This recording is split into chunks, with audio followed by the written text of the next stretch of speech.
And welcome back to another day, to another round of ESA Cup Season 9. Like always, my name is Dan, and next to me we have my wonderful used to be observer, now also a caster. Void, how you doing today? I'm fine, especially after seeing you, of course. Right, okay, the jokes continue. We need to settle that a little bit. But as already said, today we have round number 4 ready and prepared for you guys. So let's have a look at the bracket. What's happening? Now we are on the upper side now, so we are on the 2-1. We already had last round, we had 2 teams qualified and 2 teams eliminated, so it's getting a little bit spacey. Today, one of the 2 teams is able to qualify and move up, and the other one's gonna have to play in round number 5. So here again, it is an important game, and it is also a best of 3, so we're gonna have a little bit of a juicy, spicy game. But Void, which game are we gonna spectate today? We're gonna spectate the NG WiT game versus MVG, which is, in my opinion, the best game out of the bracket because both teams are promising. Then we have a little bit of a head-to-head, so we can see the best map for MG WiT is Border, and the worst is Bank. On the other side, we have Skyscraper and Lair. So I'm pretty confirmed that we're not gonna see Lair today. So I'm very happy, considering MolotovGang they do not like Lair, and I just like to go with the boys. Also met them on the LAN. They were quite nice. And let's have a look at the players. What's happening there on that end, Void? Well, you already mentioned the LAN. MVG were third in their group, and that's showing in those stats. They're all pretty good. But if you compare the KDs between those teams, MG WiT has the upper hand with almost everyone being positive, with only Blacklist being kind of negative with 0.97. While on MVG, it's a bit different, but I think MVG's strength is going to be creativity anyways. So those stats are not as telling, I would say. I mean, at the end of the day, stats can say whatever they want. They will have to prove it in the game. So, and you know, let's go about the predictions. Who voted what? Is I didn't quite put in which team I'm voting for to win, because I'm gonna have we're just gonna talk about this a little bit here on stream now. So, Void, we can see that it's pretty much even. We have free from both sides from our production team, and then the social votes are a little bit more favoring MolotovGang. What are you saying? Where's your prediction going? I think both Mags, Nanos, and Ohotniks are base. They are right. MVG is gonna take it. I'm so sure about that. And I also voted for MVG. So one of the 75% of votes is me, is my vote. How about you? Let me guess WiT, just because I predicted MVG. Listen, I would love to go against them, but I got to know the boys, MG, a little bit on the line. I gotta support them. I gotta go with them. So I'm also gonna go with MVG today. But I'll be more than happy to just see what the other team is capable of doing, because at the end of the day, they made it all the way to this point. So both these teams are very, very We strong. almost And got Lair. we almost got Leia. Yeah, I was already looking at it, but thank God we didn't get it. Then we have at the map ban, we're gonna see Clubhouse first, then a cheeky cafe, and at the end, as a decider, we're gonna have Consulate. And I would say we don't talk about too much and go directly into the game void. And what is your prediction for Clubhouse? I mean, it's a very basic and standard map. Is there any bans you would like to have? Oh, I predict WiT banning Monty and Myra, and MVG Ying and Azami, actually. Azami's pretty strong, so she should be a default ban, even on console. Myra is strong. Monty, obviously, he is a default ban on every map right now. And Ying is just like a default ban for MVG Loki. There we have it. Monty. So we have one of the 4. There could be definitely a few more. I would love to see a little bit of a Capital, maybe a Blitz ban, because we've seen on the land that the shield operators, they can be quite strong. Even quite a little bit of a cheeky Ying ban, just because these operators can create so much chaos. But I would definitely see a Mira ban and an Azami ban for very quite important. And we have it, the Ying. Oh, feels good to just predict the ban going in. Not gonna lie with you both.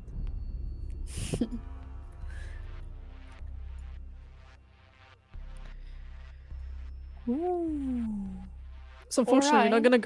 we're not gonna go directly into the game. After the bans, you're gonna have to see us two again. You know, we already called out the ESA for being a little bit cringe on Twitter with the girl power thing, but I mean, listen, we gotta support it somewhere. We gotta support it somewhere. I mean, it is kind of true.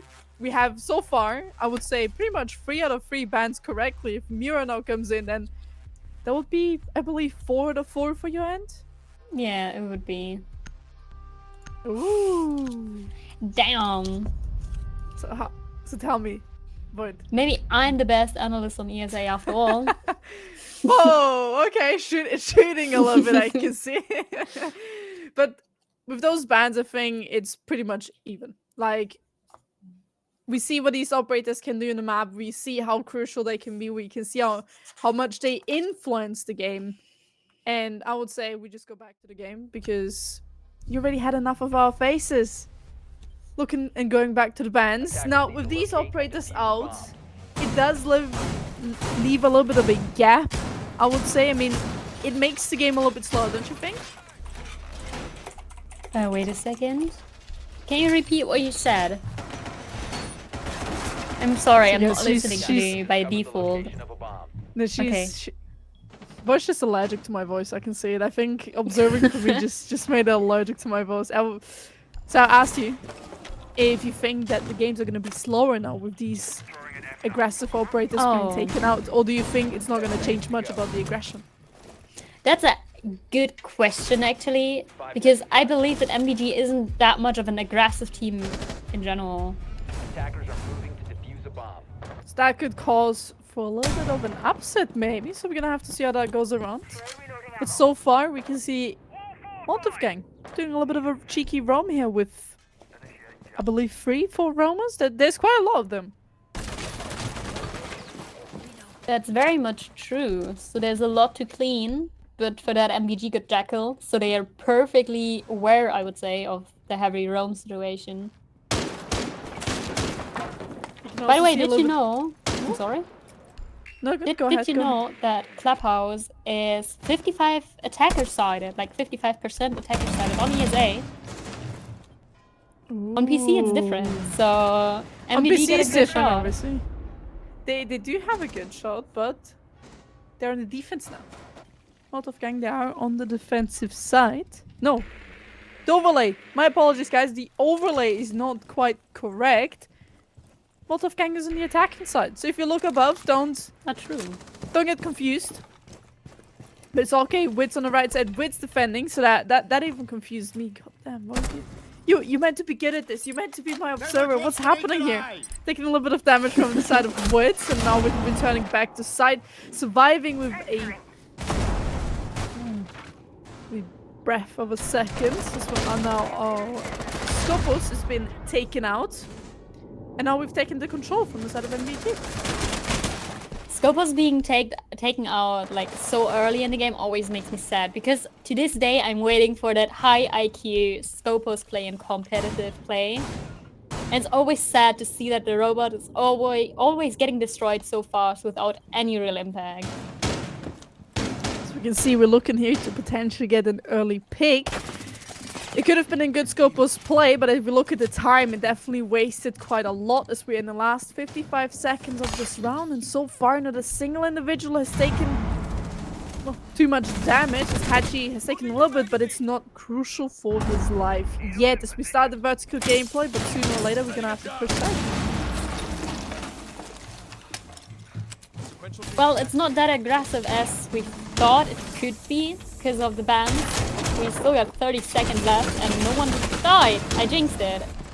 You jinxed it. Cast a curse. I think slowly but steady Void's coming into the play with the cast a curse. Blacklist gonna be the first one to fall in the last 20 seconds. Now we need to start this execute. Because this Clubhouse, we've been in this scenario. It wasn't a 20 seconds matter. We know exactly what they're gonna do from the side of WiT as we now push down the stairs, unable to secure a kill. Basti's gonna die, Shinny as well, and every kill just falls apart one by one. They flawless by the side of MVG as they pick up the first round as an attack, and I mean, it falls into the statistics. So it looked so easy there for MVG at some point. Like they didn't lose one man. With that late push, by the way. Usually you're used to seeing it more chaotic, maybe. but MBG made it so organized that they didn't lose anyone. So, you know, by the way, the delayed sound confuses me a bit. Do you have it as well? Yeah, right? Attackers need to locate and defuse I'm gonna the be bomb. honest with you. I cannot turn up the sound. Oh my god. Okay. Wait, it's okay. It's you see. Well, they're listen, if he fixing it troll now. me, if he troll me, I gotta troll back. It's the way the things just work, you know. if you troll somebody, you gotta expect to be trolled back, especially when you do it on broadcast. Well, I didn't troll you on broadcast like as a caster yet. It's our yeah, first that's cast yeah, together. that's. I gotta be guys, nice. guys. 10 seconds to insertion. I didn't. That's what they all say. It's okay. I'm just messing with you. Of course. But Attackers objective is to actually did not locate a have the bomb sound, and so I defuse it. cannot answer the question. But as we can see, we're going back downstairs to the same bomb site, but we have a few new additions. We have a complete new lineup from the defense. Not true. We don't see a Vigil, which I think is a good thing, because I don't think Vigil's ability is that strong, and just because of the boss G, he's not really worthy to be picked. Don't you think? The same, maybe? The boss G definitely does a lot of damage, especially after they removed the damage drop from the bullets. He is quite a strong operator, but considering you only have 2 shots, if you miss the first one, you're dead. It is a lot of a... It's a character that he benefits from his gadgets, especially when you're in a competitive play. It's something to be careful of and be aware of. Where while we now have every single operator that is on the board helps the team as well. Especially like Warden is a key operator. I mean, the Ying has been banned, so bringing a Warden here again could have been a Fenrir, could have been something that potentially brings a little bit more weight to the team. But just from the looks of it, I do believe that this lineup in this round is less aggressive, but could potentially lead them for victory, considering in the last rounds, MVG, they struggled with time quite a lot. That's true. It's also interesting to see that no defender this time is offside, which is kind of the white to the black round before. I mean, it makes sense. MVG didn't struggle with the Romans at all. They didn't, yeah. I mean, you also gotta see the way that they fell back to the side pretty quickly. Now we have the first 3 responses, and both of them are from the side of MVG. They pick up 2 kills yet again. The Warden and the Muta gone. That's a C4 gone. We do have one more in case of a plant, but also know that's the church wall being open fast. It's just gonna make sure that we can continue the breach. That's good gameplay is going on. The defense, they're looking shaky a little bit. The attacker's bomb diffuser has been dropped. Well, I see. that's true. Yeah, sorry. Attackers have recovered their diffuser. It's crazy to think that this is their first pick, actually, after MVG got so many already. They're taking them apart from the inside, and it's working well right now. So I hope they don't pick basement again next round. We'll have to see how that plays out. So we have the first 3 responses coming through. A little bit of a trade. He could potentially pick up here another kill, but it's not going to be it because Rio is just going to pick up 2 in a row. 1 from Blue, 1 from Church, and make it and close up this round. It was not a flawless, but nearly could have been a flawless round. So far, MVG, they're looking pretty good. And also, we fixed the overlay, guys. Now it's correct. So thank you, production, for doing that quickly and sorting it out. And maybe the production was trolling us. Maybe the production is trying to make us hate each other, Void. I think so. They're jealous of our relationship we have. Very, very not one-sided. Not this again. But I think very much. it's like notable that it's already the timeout. Like after 2 rounds, it's very rare. It never really happens, right? Like they just know that they have no chance right now as it is. So they already want to talk about it. What's happening? What's wrong? Why are they just stomping on us like that? Exactly. I mean, if you look at it, the basement bomb site is one of the strongest one on Clubhouse, but should nearly always go to the defender. So if you lose it twice in a row, there's definitely this point where you're gonna have to talk about it with your team and just figure out what's actually going on, because twice in a row, once playing very, very aggressive, didn't work out. Okay, fair enough. Second time they bunkered on site, again didn't work out. So you tried both of the 2 strats, and a little bit rocky, but now going to the top 4 side. And which which are actually your sides? Which sides do you prefer actually? I used to prefer CC the whole time because I'm an active bandit trigger. So bedroom kind of sucks if you don't have a castle and if you play like solo queue or something, you know? But bedroom is the better side. After all, it is the better side. So I really hope they're gonna win this one because if not, I don't know if that's really gonna be a close match like we predicted. Attacker's objective is to locate a bomb and It's defuse only it. the attack. It's only the first 2 rounds. Everything still can change. The default swap on Clubhouse is a 4-2 favoring the defense. And even if it's a 3-3, it's still considered. I would still consider it in this matchup fine. But as you said, like as soon as it comes to this 3-0, then it really starts to hurt from the side of WiT because the comeback then just gets harder and harder. I mean, the first 2 rounds definitely indicated that MVG have here the upper hand. So the longer they can keep them out of the bomb site, the longer they can play the time and not fall because of the gunfights they're taking. I do think they still have a shot to win a few rounds, but here again, it is tough, especially against MVG. I don't think they expected them to be as strong as they are right now. Which could be the first major mistake they did because underestimating teams like MVG is like always deadly. There's no way you could like win rounds when you underestimate them and their creativity. Like I only casted them once out of my 2 times I casted before, and they were so creative, making them one of my favorite teams. Ooh. So that's some spicy information you just have given us here. Being creative, changing out the strat, adapting to the enemies is a very important skill that you need to have as a team and also as an IGL, as a team captain, because as soon as you know something's not working out, you gotta change a few things up. So we can see we're already taking a little bit of damage. The next kill is gonna fall. The trade! But just picks up 2 kills, which should have not been his. He picks up not only 1 but 2 people from the side of WiT, make it 3 on top of that, so it's 4v1, 5v1, and at the end with 6 HP, swing around the corner, MBG just fought at the side, got the kills 1 by 1, and there was nobody that was able to stop him. Not even in a 1v1, so that just shows how powerful MBG could be. What the actual freak is happening right now? WiT isn't a bad team at all. Okay, it seems like they get a rehost or something. But it's crazy. WiT is not a bad team after all. They got so many good players like Vasi or Blacklist. They showed that they are worth being into the upper bracket right now. But somehow they're lacking. Especially if you consider that WiT is actually the team that had the higher run, like in the bracket. They were always on the higher bracket, slipped down to mid, but now they are back in high. While MVG took the lower bracket one run. So it makes no sense why MVG is like stomping over them like that. It's not WiT like we know. I mean, could it maybe be a little bit of a buff from the LAN because you've just met your teammates, you had the synergy, you know, there could be something going on there, you know, you meet them, you talk to them, you build a new synergy, you bond more together, which could lead to just performing a little bit better. But at the end of the day, let's not forget that the Clubhouse is a map that every single player should know how to play.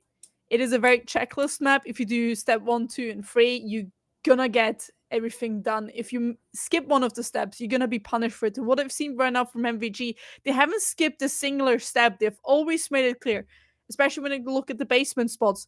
Okay, let's attack the top floor clear, middle floor clear, and then just go downwards every time like that. And they executed it very, very beautifully. And on top of that, on the top floor, we had the cross saved from CCTV. Nobody was able to peek the window, securing and saving the teammate. On the other hand, with people pushing from the breach, and on top of that, being on highway. So they're playing exactly that checklist, and it just shows that they understand the map. And it got them 3 rounds, which, if you look back at it, is gonna now put WiT in a little bit of a tougher position.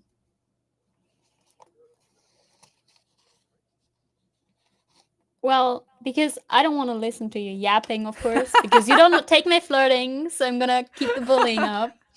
We're gonna throw it to a quick break because we are rehosting right now. I don't know why. Do you know? Okay, Not even the production doesn't quite. know. Yeah, no information being sent there why there's a rehost happening, but could be just because of sound, because something was happening. Nevertheless, you don't want to listen to me. Yeah, maybe the audience doesn't want to do it as well. I would just say I'm gonna say you guys to a quick little break. Grab yourself something to drink, a little bit of a popcorn. We'll be back soon.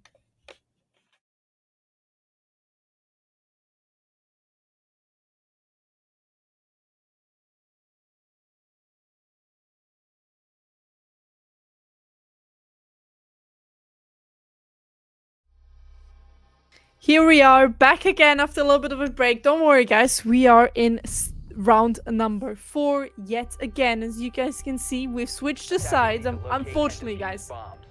Now we have MVG on the right side and we have WiT on the left side. So don't get too confused about that. They still have 1 free round. Everything has been solved. And we go into round number 4 where we find ourselves on the basement spot. Now, what we've already seen twice, this bomb site. We need to discuss this. Why are they on basement again? What is the motivation?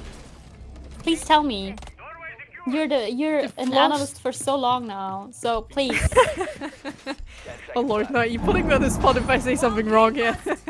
I mean, if you look at it correctly, basement still has the highest win rate of every other bomb site. As long as CCTV you're is not nearly... weird. Well, you're shooting.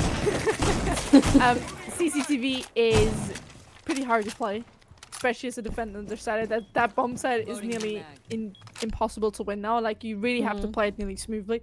If you look at the top 4 side, they also had a lot of struggles. I don't think they felt too comfortable on it. And if you go down to the basement spot, you have the statistics a little bit on your side. On top of that, you've tried 2 different things. They're trying to combine these 2 now with having a few roamers and being on site. So just switching around a few strats, and on top of that, you can just see it's...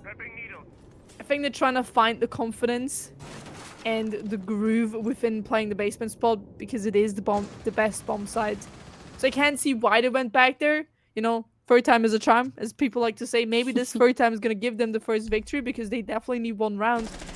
And basement could be this round because of all the statistics and because they're trying something new again. Not complete roamers, also a few people on site, and just trying to waste time, because that nearly got them the victory in the first round. Ooh, beautiful! Also picking up now the first opening pick. The first round in 3 rounds, but they have gone kill. As we can see, they're trying to stack up here on this bar. Attack, they could be potentially getting a few more as Hachi now falls as well. Nikon could be the next one, but it could also be the first guy from MVG to pick up a cheeky killer, because he knows there's a few people there who's trying to hunt him down or trying to look for his head as he swings around the corner, taking a little bit of damage. Not quite enough here for the kill. The boss tree doesn't hit a singular shot. WiT gets the kill from the side, and now that's a 2v5. A 2v2, a 2v4. Because we have a little bit of a trade on the other side. Ooh. Again, trade happening. Soul up to 1 player, now 1v3 scenario. Not impossible, especially not for MVG, as we can see. But no more drones. Nothing that he could use to support him.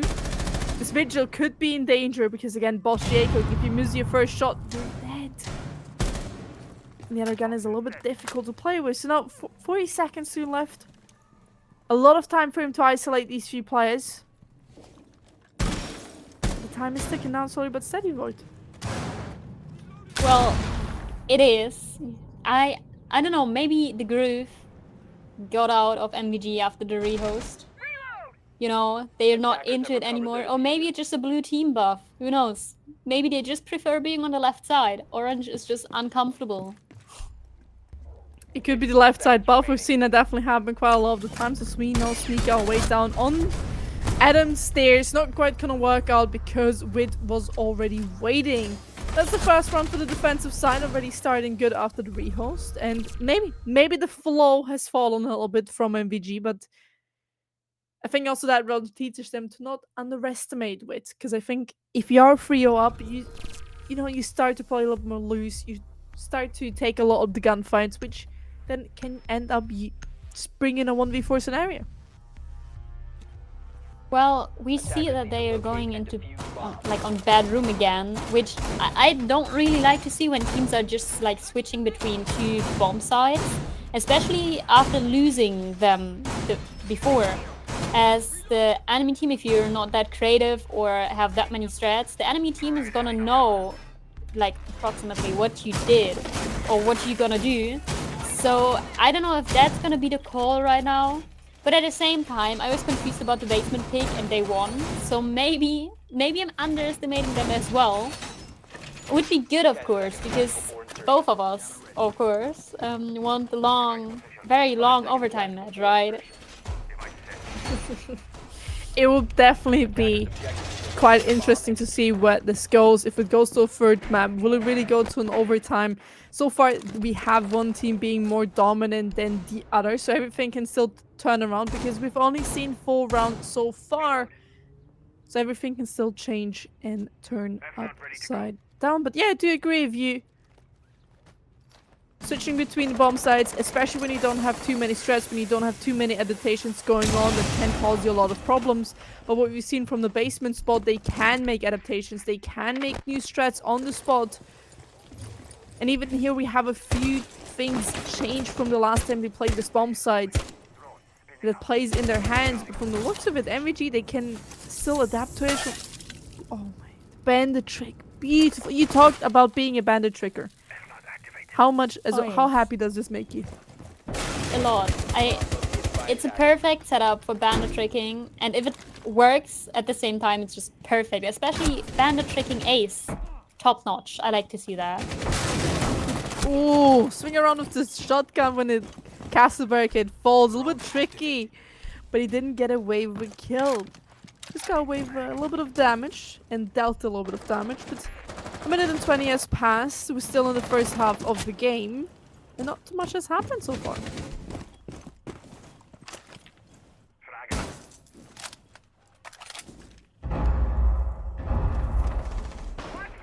I think we've just lost Void on the get-go. After round no in the second. I mean, we kind of did lose you there. Second half of the game. Still wasting a lot of the time from MVG. Sorba said we're entering soon the last minute. We've not picked up our first opening pick from MVG, so that puts them in a very good position.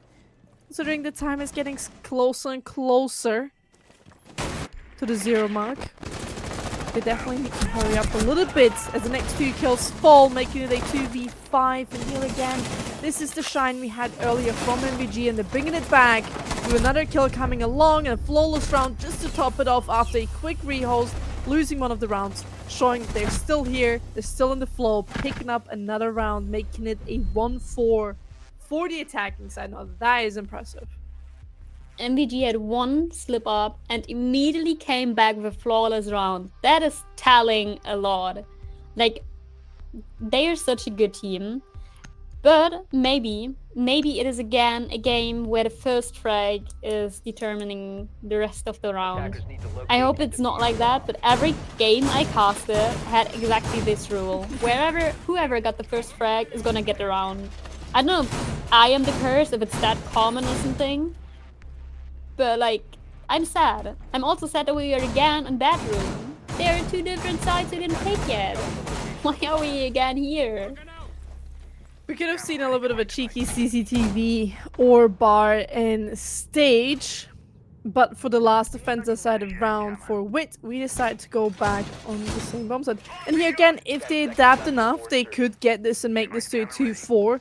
Not completely given every round to MVG, but as you said, there's a little bit of a risk of playing over and over and over again the same bomb site. Eventually the opponents will understand what you're doing and then just completely counter it. We kind of have the same lineup as before. We have a few changes, but not too much. It's pretty much the same as before. So it really comes down to this opening pick, and from the looks of it, it could fall pretty soon as we jump out of the window, beautifully prepared and awaited. Nikan finds the first opening pick. WiT start with a man disadvantage in the first few seconds of the round.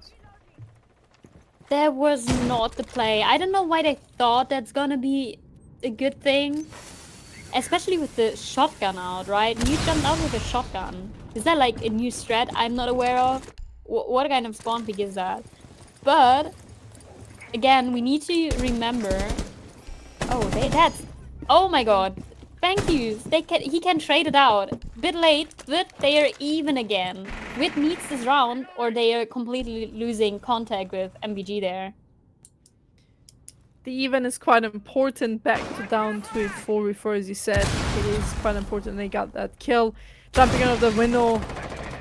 It's always a risky thing to do. H-charge, same thing as before, is going to be bandit tricked. MVG, they can adapt, but that one should have been known as before. On the other hand, we did have another kill happen. We find ourselves again with the man advantage to the side of MVG. We're playing the same positions as before, so this could be the time for WiT to fight back a little bit and understand what they're doing, because nothing has changed too much from the last round that they have been attacking. Oh, beautiful shot there. Bringing it up, making it down to a 3v3 scenario. That one right there. Quite juicy. That's gonna end up in a highlight montage. I'm sure. Definitely could. Because he's back down to a 3v3. MVG's just taking their time here a little bit. Not trying to make rash decisions. There's a lot of information coming through. We know there's a player on the left side, but does MVG know? So we're not getting rid of the information. Now we also need to peek in and need to be careful. Because Cash is being watched by two sides. Slowly but steady. The time is ticking down. 30 seconds. There's not much they could do. Not much they're allowed to waste time on. As we're trying to swing around, trying to get a kill. Gonna be punished on the head. Just looking like WiT could potentially take this run. But Hachi's gonna be there. Find one. Trade is immediate there. All up to Nikon. In a 1v2 scenario. Swing around the corner. We know at least one of these enemies are, because one of our teammates just died. But we don't have the diffuser in our hands. And on top of that, Bandit still has a C4. Last 5 seconds in the round. We're just waiting. Searching for these players. But they're nowhere to be seen. MVG, give the round away. Time was taken out. And WiT just played the clock. Quite well, a 2v4 swap. That's very important right there. Again, for WiT, they are still close to evening it out. Of course, on PC, like if we look at it from a PC view, MVG has the upper hand because they're in defense now. But again, Clubhouse is attacker-sided in this tournament.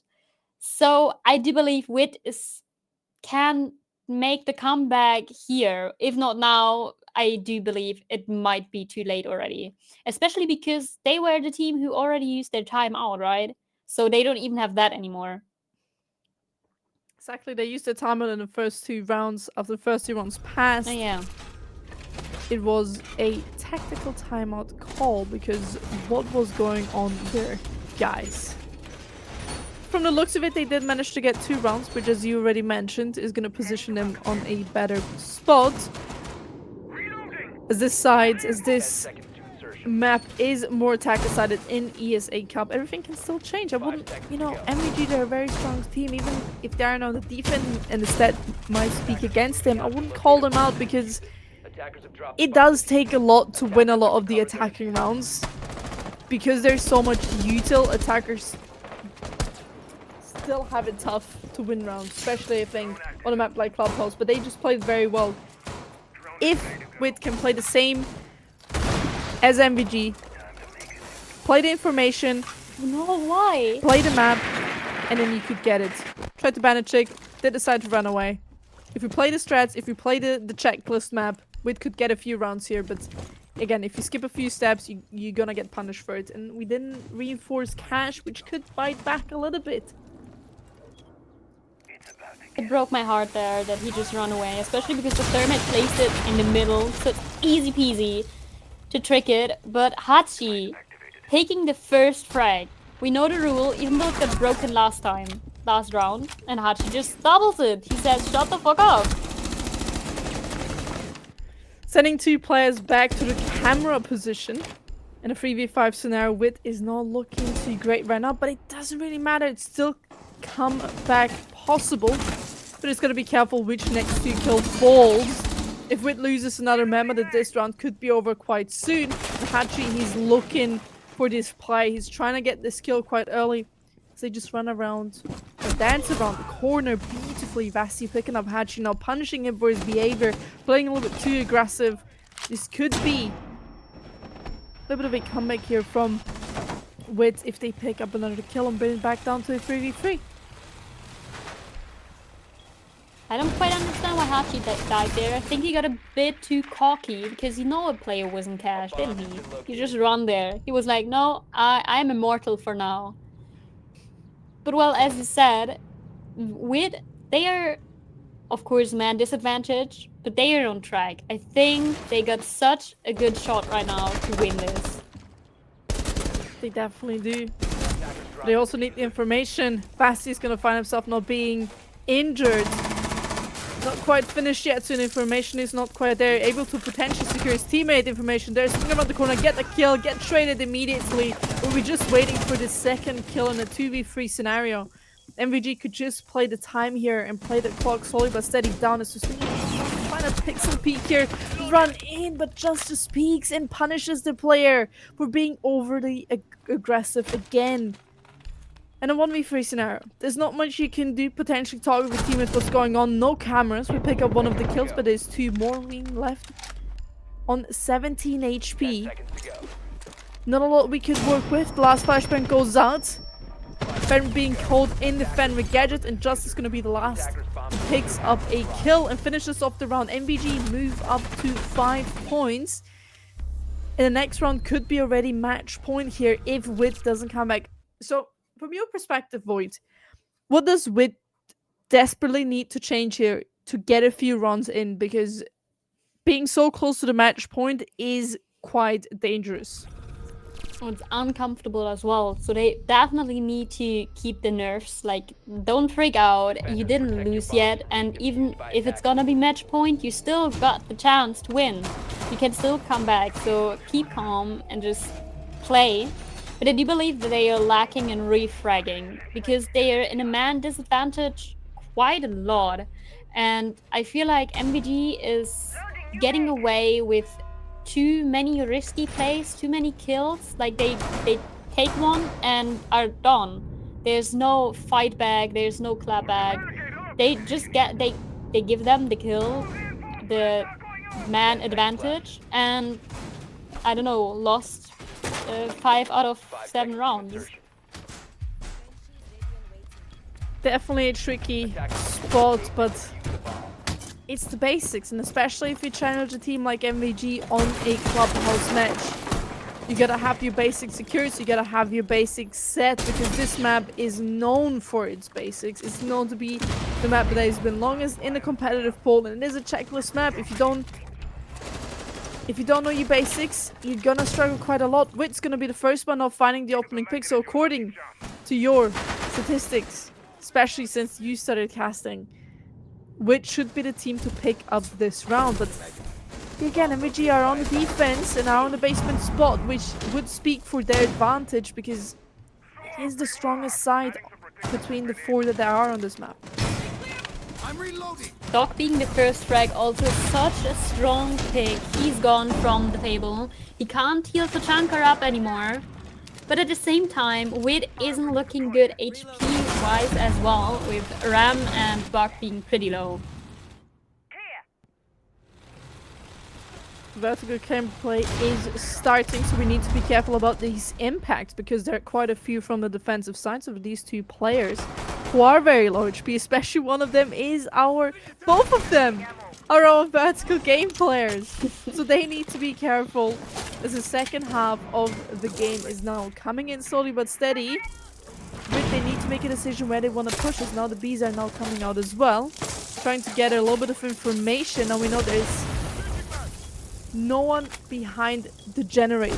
We could be pushing down here, just gonna be careful, because there's a lot of crosses we need to check as we swing around the corner, get ourselves one of the kills that we need, just pushing on side, being the aggressor this time from the side of WiT, and then trying to deny the entry, but it's just gonna be Vario just picking up 2 kills, hiding in the corner, getting away one of the kills. Bassi is there to clap back a little bit, so there's one more player from MVG to clutch this up, but both of the 2 players from WiT are low HP, especially Shinji.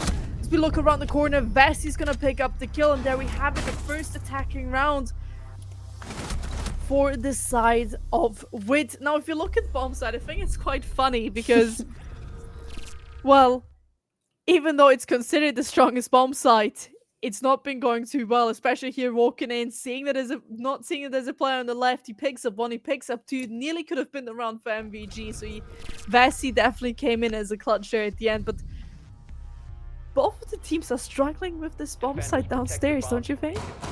Oh, definitely. As you would say, at the end it got pretty juicy because MVG catched up. That's so good about seeing MVG playing. They punish, and WiT doesn't do that quite a lot in this game, at least. Of course, I think the map isn't it for them right now, which is weird because no, it's MVG's pick actually. So it isn't really surprising that MVG has the upper hand right now. It should be like that. But I am happy because we see a new new side, I mean. 5 seconds to go. It is Cash and CC. This map used to be, this side used to be great. Back in my days.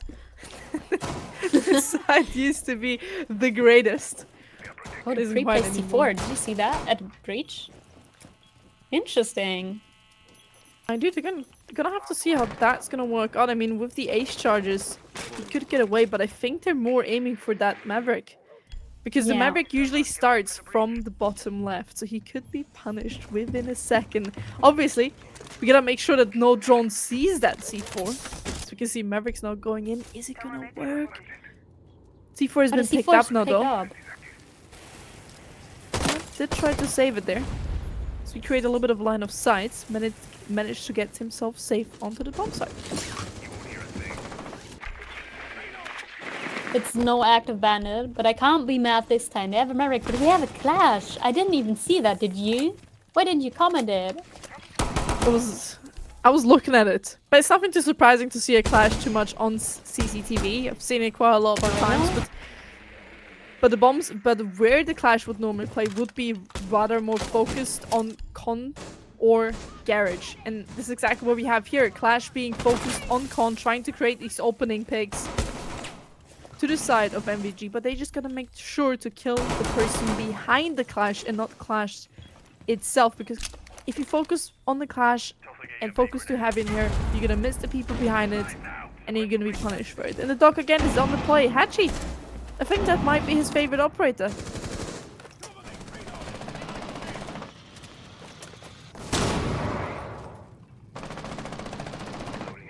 I do want to tell you guys, Void's face just screams confusion. Yeah, just wanted to check.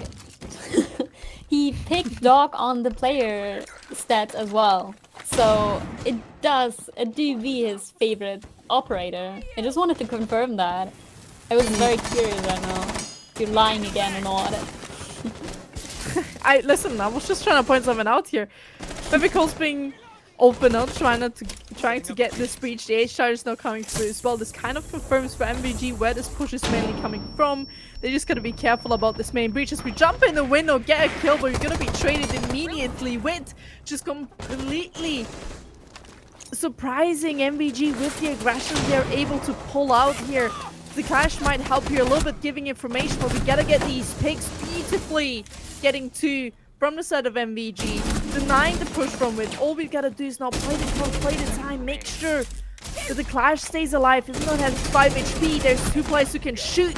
One of them being injured, left in a 1v2 scenario. Clash is not gonna be able to do as much, but the zap comes through, the shotgun as well from 90, and that's the round. MVG moved to the match point on Clubhouse for the first map.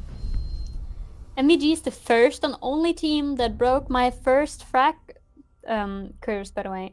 Oh no, they didn't. They didn't. I'm sorry, WiT did it before. WiT is technically the first better team at least. But MVG were biting back there. And that's exactly what I think WiT is a bit lacking right now. I hope they come back on the second map, because that's definite. We will see at the second map, which is gonna be their pick. But I don't know, would you in their situation keep thinking about how to come back, or would you already plan what to do better on the next map? Oh yes, I would definitely still think that it's possible. It doesn't really matter. I think as a comp play, it's difficult, but as an IGL, you should like as a team captain as an IGL, you should never give up the thinking that you can come back, because if they gonna come back now, make it a 6-6, and then win the first map, they would then play with the favorites that the second map is their own map pick, and they wouldn't need to sweat for third map. 5 seconds So to insertion. even if it looks impossible, it's never impossible. That's something that a lot of people struggle with. But if you just look at it on the top tier, there's so many matches you can compare it to. W7M, SI, 6-1 on the last map, on the 5th map. Whoever wins that, and FaZe was 6 points on the match point. They never gave up and came back with a 6-6 and won it 8-6. Well, And that just shows that it's like, it's never impossible and you should never give up. Like, and that mentality is key for competitive. And as soon as an enemy manages to break that mentality of yours, it's gonna be really, really difficult for you to try to do anything, especially also in the second map, because you're already in this losing mentality. Why didn't we win? It's difficult to handle, I would say. But yes, I would always try to keep going and fight for that comeback. Bomb located by attackers. Well, it seems like the worst problem is Virio and Hachi for WiT, as they are the only one positive. Like Gist and Nikon is positive as well with the 1.0. But at the same time, WiT, no one of them got really positive KD. Only 3 people with a 1.0. So the fragging really is the issue here right now. But it's even. Both players, Bankus and Virio, got... Okay, never mind. It's There you not have even anymore. It's not. Then we have the trade as well. Beautifully. Taking on one of the players from MVP, but also losing one of our own. Bessie tops it off and taking out just for the 2 players who are just strong. Hachi and Vario are still alive, looking around, trying to get a few picks here. As you already mentioned, the gun skill, the mechanical skill could definitely become a problem, especially when you have 2 players who can frag out. And then we have it, Hachi picking up another player, getting himself a kill. Vario on top of that is a second, beautifully played by the book, showing why these 2 are the strongest. But Vasi has a few things to say. He's gonna pick up Vario now in a 2v2 scenario. The dog comes along. We know the plan is happening on side. Just gotta be careful not to leave our teammate in a 1v2 scenario here, as the post plan is not happening. We get the trade immediately. Is now hatching a 1v2 scenario. Fenrir goes off. That's information where the player is. You're not allowed to hunt him too much. The player from WiT is far off the diffuser. As we're now going with the diffuser, the Hachi could potentially just stick this from the looks of it. He's just gonna do it because he can't. But a second of the defuse! Hachi nearly securing the round by just sticking the diffuser. If he would have just hugged the wall, I think he could have gotten it. What an unfortunate timing. But he had the sounds, he had everything. That was so close. WiT pick up another round, make it a 4-6. In a 1v2 scenario, that was... Would have you stuck the defuse? Would have you went off the diffuser? Defenders, protect your bombs from being defused Nah, by pros attackers. don't fake. I always stick to Pros never defusing. I would never always fake. take it because it was so close, you know. As you said, if he would have just hugged the wall or were placed differently, he could have won that easily. I wish we could see how many seconds that actually were, because I don't think it was even 1 second anymore. I think it was less. Yeah, I think it was below a second. Could be Crazy. wrong. But just like that, WiT keeps themselves over the water, basically. The Seconds left. air is thin, but it's not gone. 5 seconds Exactly. remaining. And when we come back to giving up, when you say about the comeback, a 4-2 is so much more possible. I mean, always when we look at it from perspective of possibility, statistics and everything. And we've seen so many 4-2s turn into 6-6. Because as soon as you get 2 rounds, you have this overtime. And 2 rounds in Rainbow Six Siege, yes, there are a lot, but at the other side, a 4-6 looks way more possible than a 3-6 or a 1-6. There's a lot of mentality. Now with them picking up that round, even though it was very, very close, they stay above ground. And it also boosts their mentality knowing, hey, we can win this.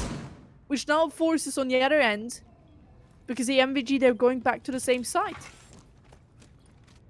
Yes, they do. But it seems like WiT is attacking a bit differently, and they're paying the price for that, basically. WiT, MVG is low-key prepared. More lucky than actually prepared, but still kind of prepared.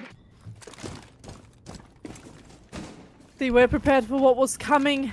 So beautifully set it up there from MVG. But it was quite interesting. I was quite happy to see WiT bringing up the aggression, because especially in the last round, they saw aggression does work against MVG. It was a risky take to do, but I'm still happy they did, because it does show that MVG, they are prepared for it, but WiT is ready to bring the aggression if needed.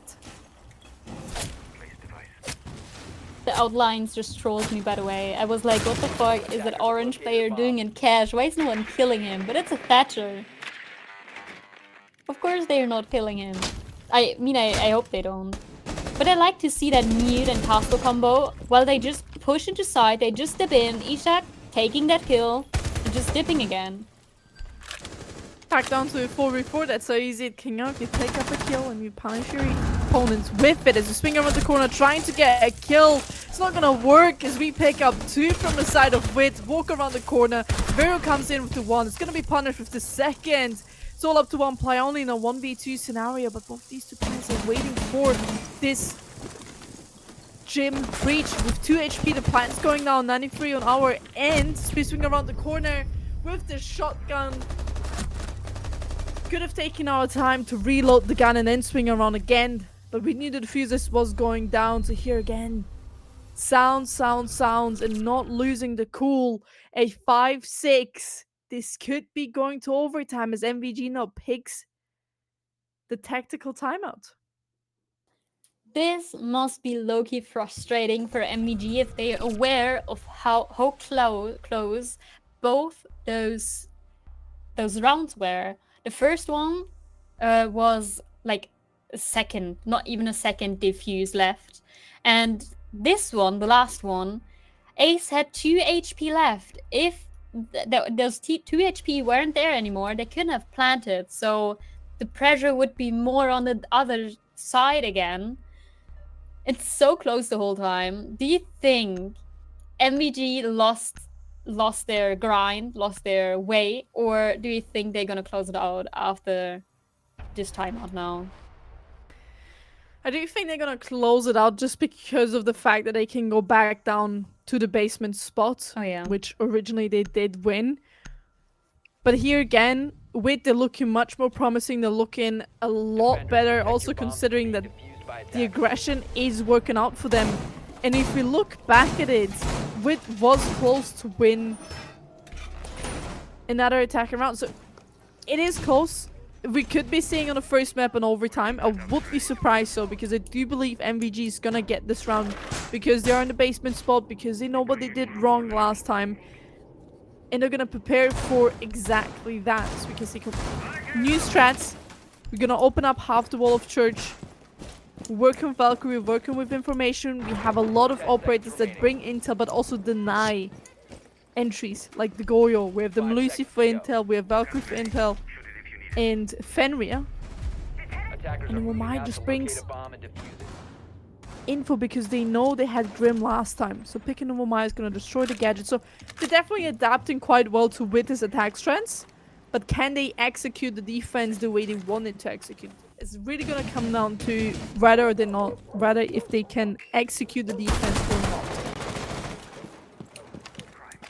Well, it would be the first time for MVG on this basement side. But I get it, why they picked basement, because the only other side they won was cash. You know, so of course you're gonna pick basement first. Of course, I hope for them that they're gonna win this, but the Brava is gonna counter a lot of the operators. She can hack the Valkyrie, the Melusi, Wamai gadgets, and even Fenrir. Only Goyo is safe, and that is a big advantage if they get the right pings for the gadgets.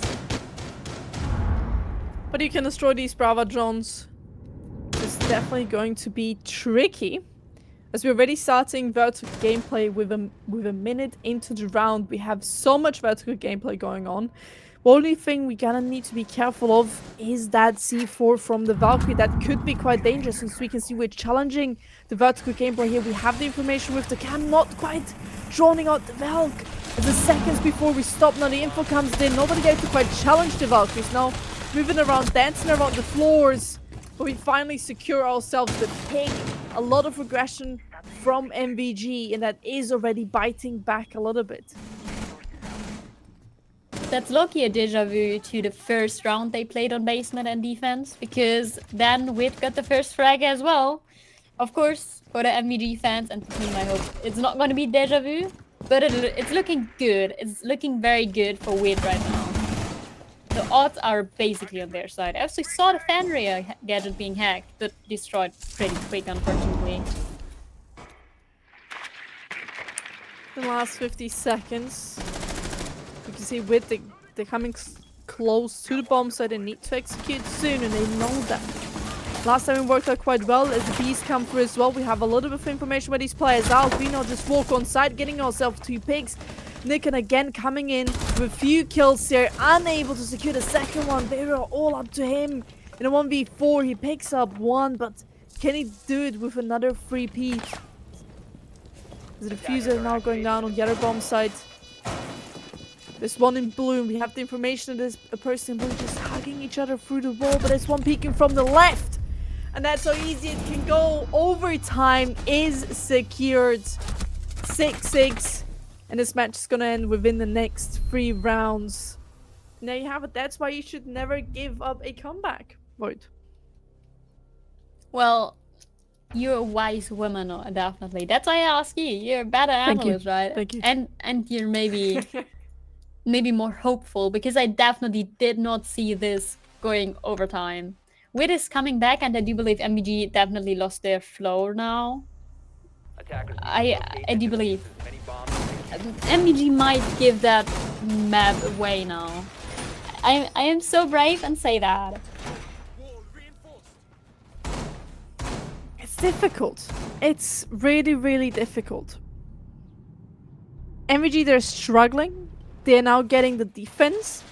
So we had from both teams is that the attack is stronger. WiT won 4 attacks and 2 defense. And the same is with MVG. So the attack seems to be a lot more favored. So going into this overtime, MVG does have the disadvantage, as you're going to have to defend at least twice, where WiT's going to have to attack twice and defend once. So everything can still turn. But I wouldn't say that they've lost their flow. I think they were just making a few mistakes that just caused them to lose the rounds, because at the end of the day, there is a checklist for the attackers what they have to do, but there's also checklist for the defenders what they have to do to win a round. And both teams are lacking that checklist on the defense. You know, maybe it's time to send them the checklist for both the teams. You know, maybe we're gonna see more defense rounds after that. Honestly, I was praising the creativity of MVG the whole time, but I'm missing that right now. Like, they lost many rounds in a row right now, and we still see the same operators. Of course, Clubhouse is an old map, as you said, checklist map, so maybe there's not a lot of room for creativity anymore, because it's old and everything. But at the same time, it's just the same old song they are playing, and maybe it works. Ooh, beautiful trade. Hachi, the second best player from MVG is now gone, so that's definitely gonna hurt a little bit. But we still have Vario with 11 and 8 currently. The second best player in the lobby is WiT's player at 11 and 7. So they're really head to head here. A lot of the aggression has been working out for the side of WiT, and From the looks of it, they're not ready to step down as we're walking up these main stairs, giving away our position. But in the second half of the round, we're so far into the bomb site, so close to create so much chaos. This could work out in their favor as Blacklist finds now a kill into the bathroom. As we push closer, we have MBG fighting back a little bit, picking up another kill, making it down to a 3v3. We know where these players are coming from, and now we need to completely play as a team together. Or we could be overwhelmed by the aggression from WiT as we jump down very in a sneaky corner. He's gonna pick himself up a kill. We still have 2 drones from the side of WiT, which we could be using to drone. As we now walk up the main stairs, revealing our position where we are. We're holding hands together. We know where these players are coming along. Another pick from MVG. This looking like the defense is gonna take this victory in a 1v3 scenario. Last 30 seconds. What can you do to win this round? I would say not quite a lot, especially because the defenders are holding cross angles. And Ishak, he is a good player. He showed that lots of times. He could clutch this, but I do believe the defenders are just positioned right, just like that. Amy taking it. MVG taking this victory, making it to another match point, a second chance to secure this map. A little bit of attack pulse, guys. Don't worry, it's okay. It's not gonna take too long. We're gonna be in the back. We're gonna be back in the game soon, so don't worry, it's okay. So you're just gonna have to look at our faces for a little bit. I'm very sorry for that, but Right. well. what is this hatred going on from that side over there? Well, one of us has to do it, right? So the chat doesn't have to, you know? Right. I see what's going on here, but void. Yes. I'm sorry. Dynamic. But I do it to every caster. And as now you're also one of my co-casters, you know which one question I'm gonna ask you now. Which team do you think is gonna take this map? MVG.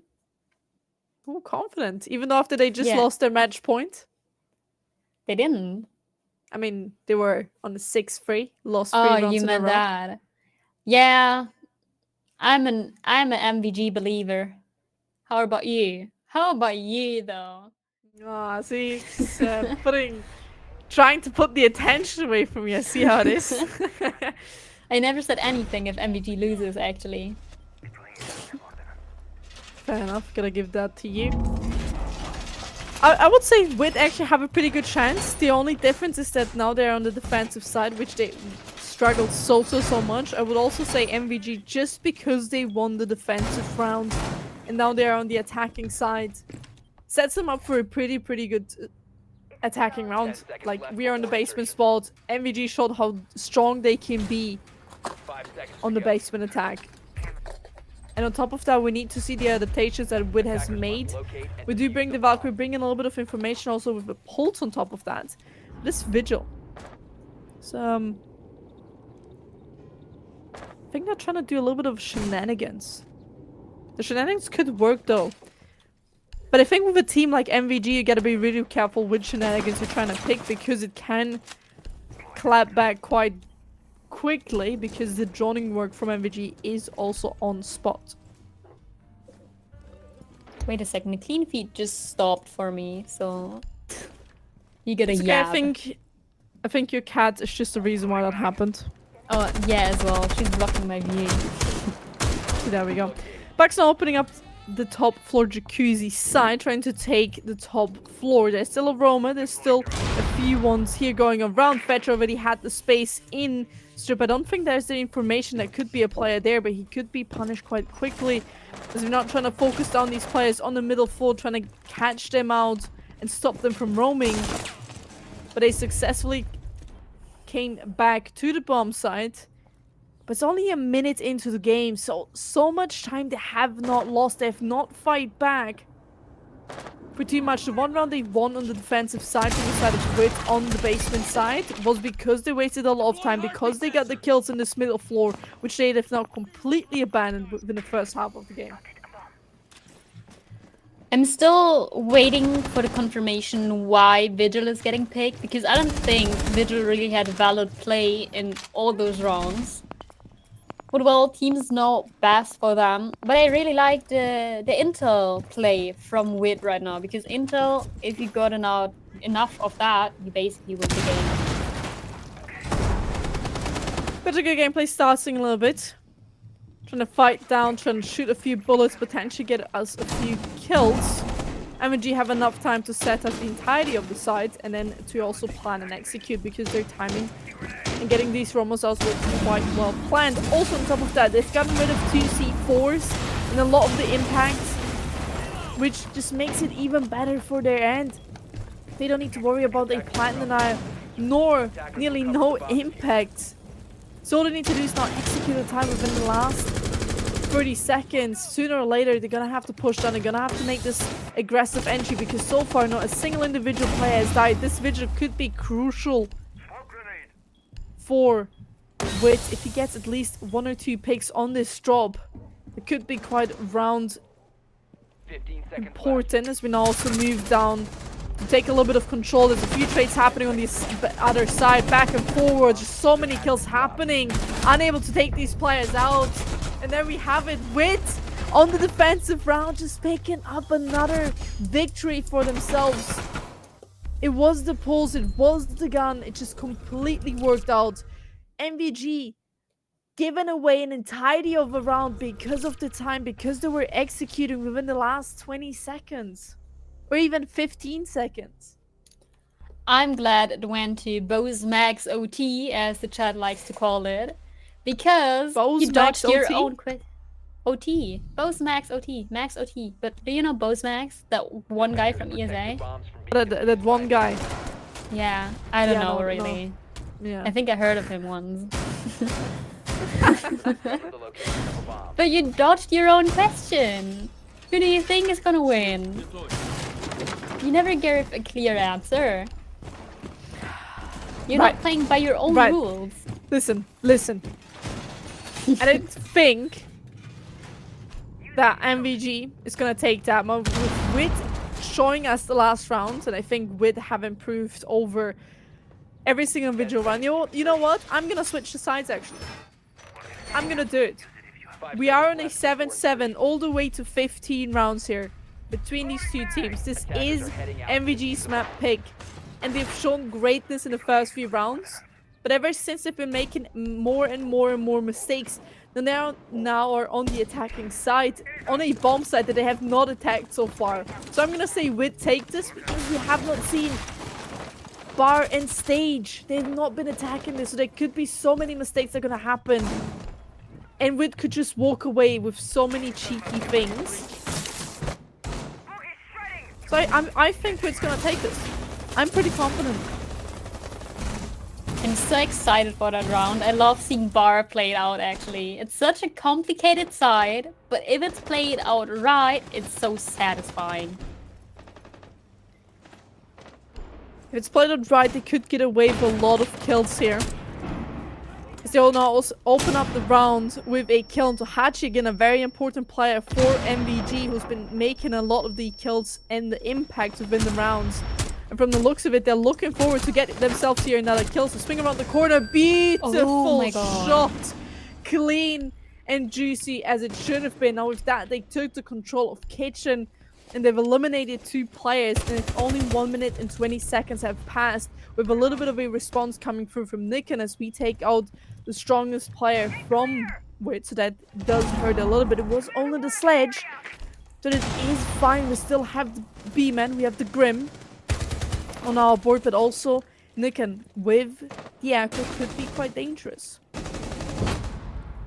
Aine is in a very tricky situation there. I don't know if the Grim knows he is there.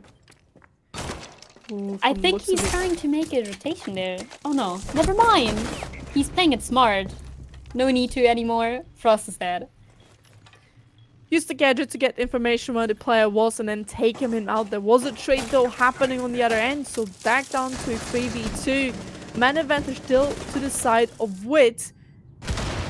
MVG, even though they picked this side, are not looking too confident. Yes, it could have been an off pick to throw off the enemies attacking it, but from the looks of it, they completely threw themselves off by picking bar and stages. WiT pick up the first match, pick up the first map against MVG. 8-7 all the way to 15 rounds on the opponent's map pick. And they're gonna have a great start on the second map, as that's their map pick, Cafe Dostoevsky. Crazy comeback right there. I was not a believer. I'm very sorry about that. And your prediction was right in the end, even though I was about to make fun of you if you were wrong. If you were wrong, I'm gonna be honest there. But we still got map 2, which is Cafe, I believe, right? Exactly, Am I which is wrong? Cafe. No, Of course, no, I'm you're never not. wrong actually. And that's gonna be WiT's map pick. And do you think it's gonna be the same? Or do you want to talk about it after the break, actually? I remembered. I'm a good caster. Exactly. I would say before you get in a quick break, and we'll be back with the second map, Cafe Dostoevsky, after a quick break. So grab yourself something to drink, a little bit of popcorn. We'll be back soon.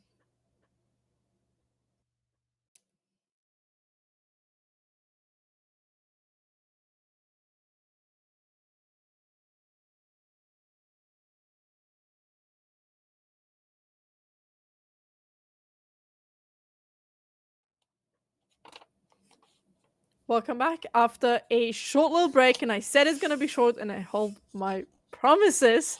We're here ready for the second map, Cafe Dostoevsky, and alongside me is still Void. So how are we feeling after the Hello. first map? I am Void and I am tired, but not because of the match, because the match the last map was nerve-wracking. Doesn't matter what team you were rooting for, everyone got their bits of cheering, especially after their comeback for WiT. Exactly. I mean, they were 3-6 down, made it all the way to 6-6. Then we saw 15 rounds, 7-7, and at the end, it was a beautiful attack from the side of WiT to go in and then get the victory. Now, the second map is going to be their map pick. Now that we're heading into Cafe Dostoevsky, picked by WiT. This map pick, Cafe Clubhouse, was from MVG, and I will say we don't talk too much about it, and we're just gonna send you guys directly into the game. And like before, Void, I'm just gonna ask you, which operators would you like to see banned? What are we expecting here? Well, I expect again Monty, Myra, and Ying, but instead of Azami, I think it's gonna be a Valkyrie. Ooh. Also, I do love how you say Mira. You say Myra. Yeah, my girlfriend hates me for it. Every time I say it, she's like, "No, that's not how you say it." That's not how it goes. Listen. Yeah, but Well, there's it's a Myra. I had this discussion the other day. If yeah? it's Sophia or Zofia. Oh, yeah, I heard that. 'Cause, Wait, like, I was the producer at that you, cast. yeah, Of you course were. I Yeah, heard that. of course you heard it. Yes, but like there's a few operators' name. It's the same with like there's like Kaid and Kaid. There's like so many ways you can say it. I think it Oh, really there's a becomes third way. Oh, Lord, My you don't wanna girlfriend's know? Arabic, and she says it in the Arabic way, and that's the original way. But I can't, you know, replicate it. I Oh, can't fair say enough. it. I was ready. I was ready here. And then we have the first three bands coming in: Ying, Monty, and Mira. All three you've predicted so far. God damn, you're good at this. It's only Valkyrie left. Like that would be crazy. I mean, If you I would got then that right have as 8 well. out of 8 bands correctly guessed over 2 maps. As of 4 out of 4. Both maps. And what is it going to be? Oh Still no, Azami. it's the Azami again. It's the same Sorry, band. maybe you have the wrong script. Maybe you're on the third map already. Just, go a page back. Does it say Azami? I mean, yeah, it says Azami or See. Valkyrie. Yeah, see, I think you were just a little bit too quick there. Same bands as before. Nothing too surprising. Those are really 4 strong operators, especially on this map. You want to take out an Azami because she's so strong when it comes to CR, basement, and like the first full spot and also the second full spot. So strong of an operator. Yes, it does now leave Valkyrie up, and as we can see, the first round we're already picking her to get a little bit of information. She is a very strong operator on this map, so we're gonna have to see the IQ being brought, which is already on the pick for the attackers. So both teams know what they can expect here, and you know, Cafe Dostoyevsky, I do believe it is a beautiful map because every map has something for it. No, hear me out. You gotta hear me out a little bit before you shut me down like everything else, yeah? It's because of just, it is a block. That's what a lot of people hate, is that Cafe is just a cube. But that's the part that I like, because when you have a cube, you know, attacking it from one side, you're gonna force a lot of the entry picks. You're gonna force so many gunfights. If you attack it from two sides, one in front, one from the back, you're gonna create a lot more opportunities. And if you want to add a third side, you can just play with the windows. So this side is like from the setup so basic, because you would always like to have one coming from the front. That's your main attack push. A flex coming from the other side on the windows playing, trying to make these operators move around. And that's what you want to create for every map, and you have this on every map. And on this map, it's so clear. If you don't do that exact setup, you're forcing a lot of the gunfights, and you're forcing the attack, which can create a very heavy defender-sided dynamic if you miss out, again, on like these basic steps. That's why I like it. Personally, the only blocks I like are from Minecraft, so I'm not too, like, you know, excited about that map. But Cafe has one special thing about the map, meaning making it a very slow played map. It takes so much time to get on the roof, to get that entry, especially if they are on the second floor, of course. So that's like a special tweak about that map, I would say. Good. It is. And on top of that, this map also creates a lot of spawn pick opportunities beautifully. The knight C4. I mean, it still went off, but he did not take any damage, which is quite well known. We are also now on the second half of this round. A little bit on the hatch, swing around the corner, gonna be punished for it immediately by WiT, as they're now... Didn't really quite mention it. They're on the attacking side. MVG might find themselves a kill, a little bit of a trade-off back down to a 4v4 in a minute left. I need to correct myself. I said second floor, but I meant third floor. I'm a bit confused by that all the time. Yeah, it's just NA people. It's okay. it's you know, everybody's trying. Europeans just struggle with that because first floor is our ground floor, and so Nate goes off trying to get the shield away. Still gonna stand as we're taking a lot of damage. Two players fall. A third one's gonna follow. Flashbangs are coming through. We're just trying to flush side here a little bit. We know there's a player in freezer behind this shield. Swinging around the corner, gonna be punished immediately by MVG as they pick up a kill. Left in a 1v3 scenario. And that's how easy you can go. First round going to MVG. Beautifully defended. Well, we can expect that, of course, on Cafe. This time, console scene is not weird considered to like PC views because Cafe is defender-sided. So it is more the normal thing. At the same time, I don't know if it's gonna apply to this map as much as it did to Clubhouse being attacker-sided. Because WiT, I do believe they're in the flow now after that crazy comeback. So MVG isn't gonna have like that easy peasy walk through the rounds as they did in Clubhouse. Let's not forget, this is their map pick. Which makes a lot of more things more difficult. Also considering they have a map in their pocket, there's also a lot of mental gameplay now for MVG. They know if they lose this map, it's over. They could push it to a third map. And WiT, they know, listen, it's fine if we lose this map. We still have a third map to play, so... And they could be like, right, if we win this map, we're just gonna close it up. And on top of that, it is their map pick, so there's a lot of mental gameplay also going on. Which just favors WiT. They are in the flow, and they don't need to worry as much as MVG, for example. That is very true. I hate to agree with you, but I don't really have a choice, right? No, you don't. So actually, you do not have a choice. You really have to agree with me because secretly, guys, I am sitting next to Void, just holding a gun next to her head, saying you have to agree with me. Oh, all the time. You do that all the time. Yeah, I do People that with know. I do that with every of my caster. Like every co-caster of mine has experienced me standing next to them with a gun pointed at their head, saying, "If you disagree with me, there's gonna be consequences." Yeah, that's how nobody ever disagrees with me. Oh yeah, definitely. We're all scared of that 1 meter 60 centimeters women. Right. No need to put my height into this. So you can see the minute has passed already in the rounds, opening up quite a lot of walls, trying to establish a little bit of control. Vertical gameplay is already in our control from the side of WiT.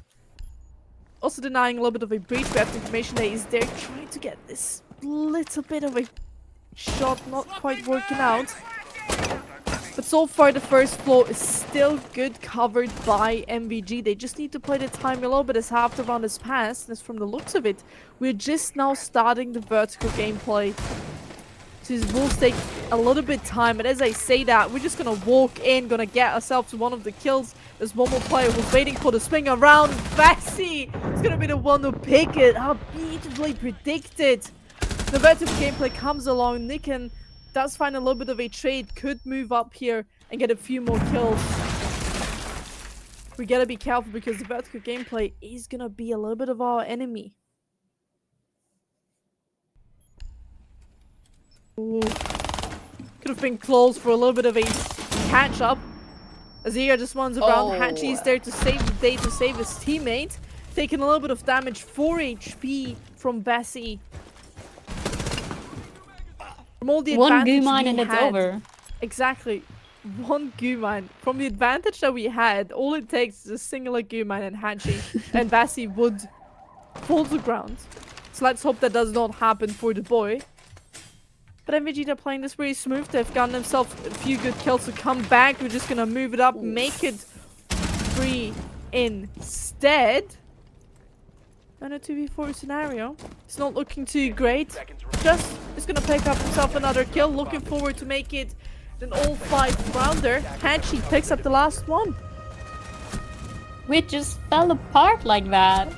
Like, one by one. They had a good start, but MVG, I don't know if you can say outsmarted them. Like that one situation where Jaeger was in danger, he just ran out of the map. He got detected, but didn't get killed. And then Legion, I think, came to help, killed the Ash, and everything was good again for MVG. So situations like that, I think WiT isn't very well prepared for. And I hope that's gonna change soon, because again, it's 0-2 for MVG, even though WiT got the first frags in both rounds. But we've been here, haven't we? We've been on a 2-0, haven't we? Yeah, we did. Well, do you think it's gonna be a deja vu? Oh, we got a Capcan! I love seeing Capcan. And we see a Brava, I love that even more! And we see a Blitz. Ooh. I was actually waiting for a shield pick the whole time. We didn't see that till now. Well, we had a clash, theoretically speaking. Yeah, okay. I mean, but you know, I know you mean I know you mean the attacking side. I was also waiting for the Blitz. You know, like you get the Brava, you get the Capcan, I get the Blitz. That's the one operator I'm gonna have my eyes on, because there's so many ways you can play this operator, and you can have a huge impact on multiple different levels. We can see just throwing in the Brava gadget, trying to create a little bit of sound. Throwing it into the white stairs, but also that means we have a little bit of gadget thrown out of the window, or rather, in the window. Right, okay, I see the joke didn't arrive. The joke didn't arrive. It's okay, guys. Ha ha ha! Oh my god, how funny! Thank me later. Can donate the €5 on PayPal. Family and friends, please. Anyway, a minute has passed. We find ourselves in bar. Hachi's gonna open up the round with getting a kill onto Vassi. taking out our heart breacher is gonna hurt us quite well from the side of WiT, but there's still so much comeback potential. As Capcan is very low HP, there's still a blitz on the board. We find ourselves another pick, but this time it's gonna be WiT who's gonna take the kill onto Hachi, down to a 4v4. And half the round has now passed as the next few kills are being picked up. The blitz from down below is gonna have to be careful about this vertical gameplay. Ram is now being injured as well. We can see the head. We're trying to finish off the player, but MVG, they're just fighting back so good that we have it. Another round, another victory for MVG as they pick up the players from WiT one by one. A 3-0 yet again. And we've been here. We've been here exactly like this. Well, it didn't quite work out, did it? The blitz and everything didn't really have a lot of impact, but that, I think, is the interesting part about blitz and everything. Especially blitz either has a lot of impact or basically none at all. And I think it was the latter one this time. We see the vigil again. Can someone please explain? I'm a vigil hater, okay? I'm not okay with him getting picked that much. But we see the Brava again because of the Valkyrie, probably. Actually, I'm interested if the Valkyrie is gonna adjust her cams, because in the first round, Brava hacked at least one of her cams. And that one was in the cigar launch. So, you know, maybe they're gonna do the same cams again and Brava has an easy play. Would be interesting to get that information. But yeah, that's a very important thing. As a Valkyrie, if your cameras are being taken over or shot, you're gonna have to move them around and find new spots. So he definitely has a little bit of a job to do. We had a little bit of a sneak peek, and from the looks of it, the cigar cam that you just mentioned has been placed in a different location. From a few glimpses that we got, but I could be wrong. But nonetheless, this round we got ourselves and we treated ourselves with 2 C4s to play on the top floor side, which MVG has won in the first round. Quite outstanding in a 3v1 scenario. And from the looks of it, we have the vigil to play this long angle, to play the roam down below, then get the C4s coming in. So far, pretty good setup. Oh, there we have it. Oh. Well, okay, they got an IQ. IQ and Brava is a very good duo. So no shame on the Valkyrie from my side. Could be, but we could also be positioning our cams potentially in different spots. But the IQ makes it a little bit difficult to place them somewhere without being noticed. So getting that information off the Valkyrie camera also sets them up with a good flank cam. In case they ever lose control of Cigar, they will have the information via the Valkyrie camera if there's a plague going in there. Now this Flores cam is very important what he's gotten rid of B2, the cover that we need from Cocktail in order to swing into the default, swing into the shop. So getting rid of that forces and boxes the players into the freezer and Cocktail. Well, right now it feels like the game is a bit frozen. Of course, there are some shots here and there, but it's mostly just drowning from the attackers, which is, in my opinion, the perfect play. But they need to keep the time, like, on their mind, as it's less than a minute left.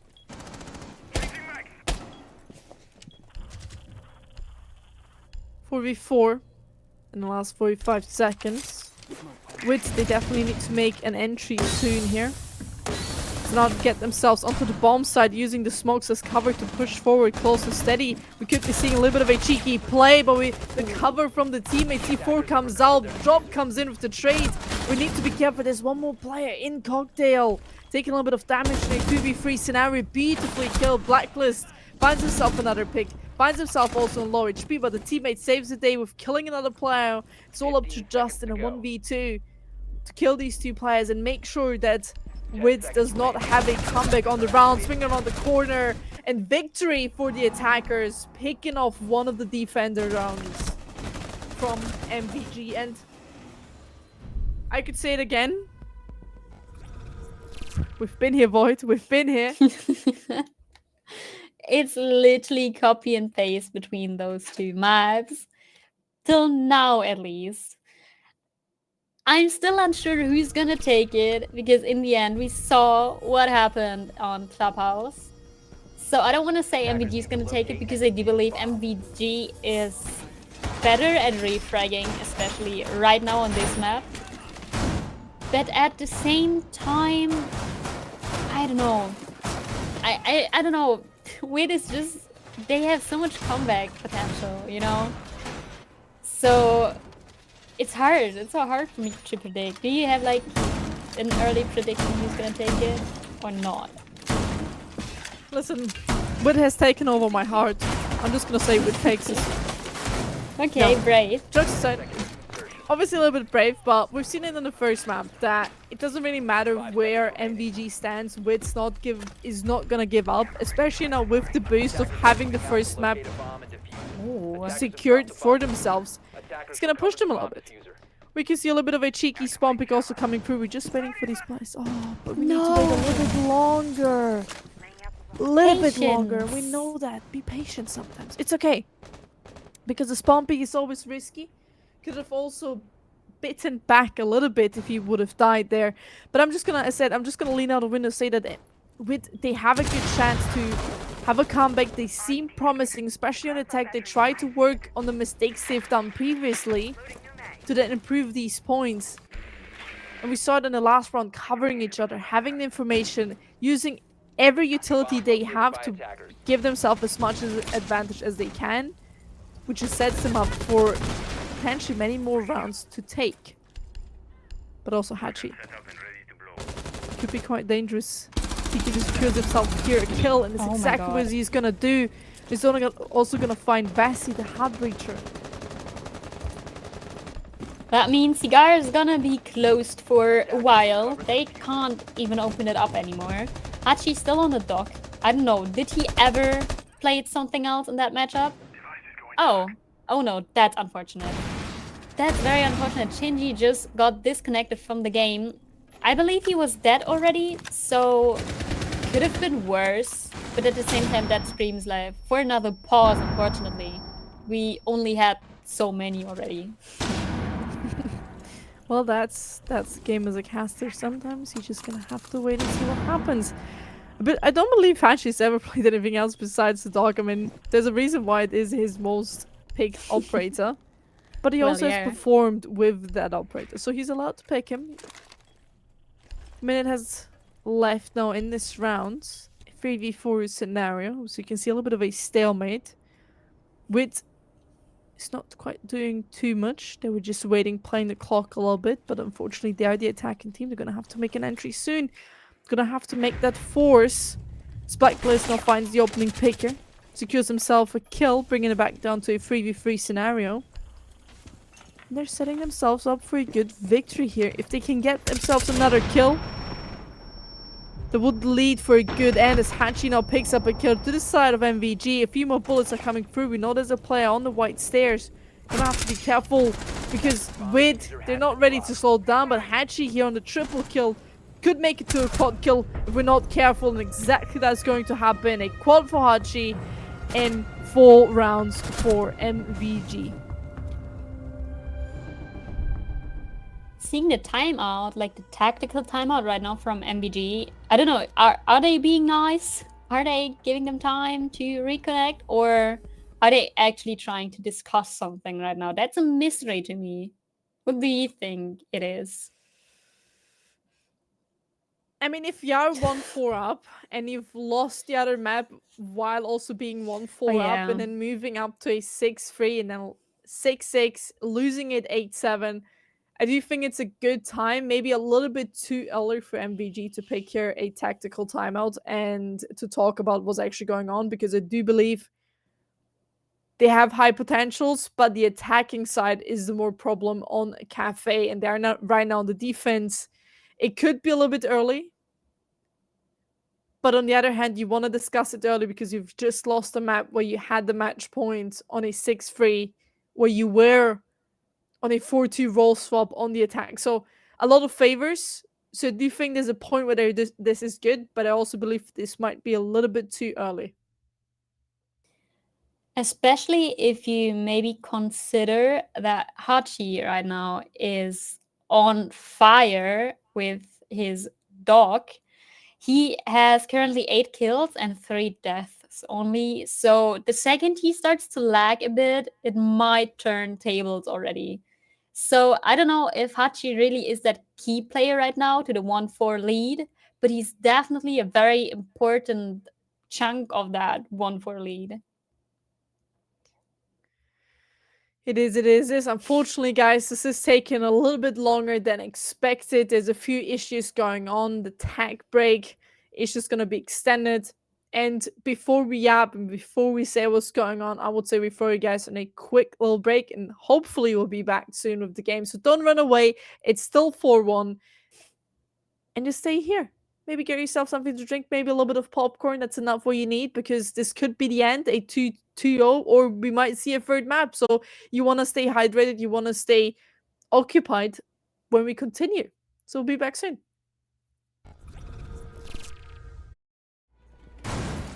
And here we are back again after a short little break. And I told you guys it wouldn't take too long. It was a little bit, I'm sorry, I do apologize for it, yes. But here we are, round number 6. We had tactical timeout, then we had attack pause, and now we're here. So don't look at the score lines. People did get killed during the round, but it was a little bit of a cheeky rehouse as well. Well, I gotta ask you something already about the match, of course. What is your side ranking on Cafe? Like, what's the best side and so on? Ooh. Objective is to defuse a bomb. Ooh. That's a nice question. I do love reading in Fireplace. I would class that as my number 1. Oh, for real? Reading in Fireplace, I love that bomb site. And then I'll probably go up to the top floor, bar, then go lower to to kitchen and service, and then eventually go to mining. Mining and Fireplace, which we're now currently seeing a bomb site which has not been played too often, has become more viable over the seasons. And also with new operators coming in, you can play this bomb site. It was unplayable for a very long time. But with the meta changing, with new operators coming in, it's become more viable. So you can play this. So it's going to be interesting how MG is going to do that. Because yet again, they're picking a bomb site, which is not usual. Which could bite them back, like on Cafe. Like on Clubhouse, my apologies. But it could also help them extend their lead and make it a 5-1. It is actually the second time first floor... No, second floor. I'm sorry. I'm still switching it up. Second floor is picked in this matchup right now. So MVG won that round.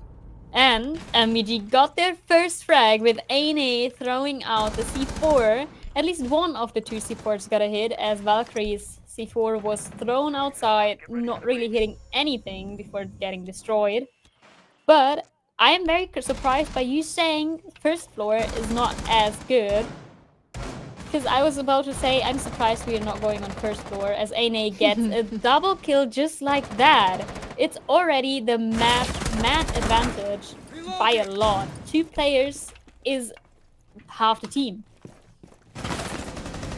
Exactly, it's nearly half the team. As we would need, well, on a 5, you will need to make it 2.5. But you know, we can't really do that. I mean, we can because Grim is very large P.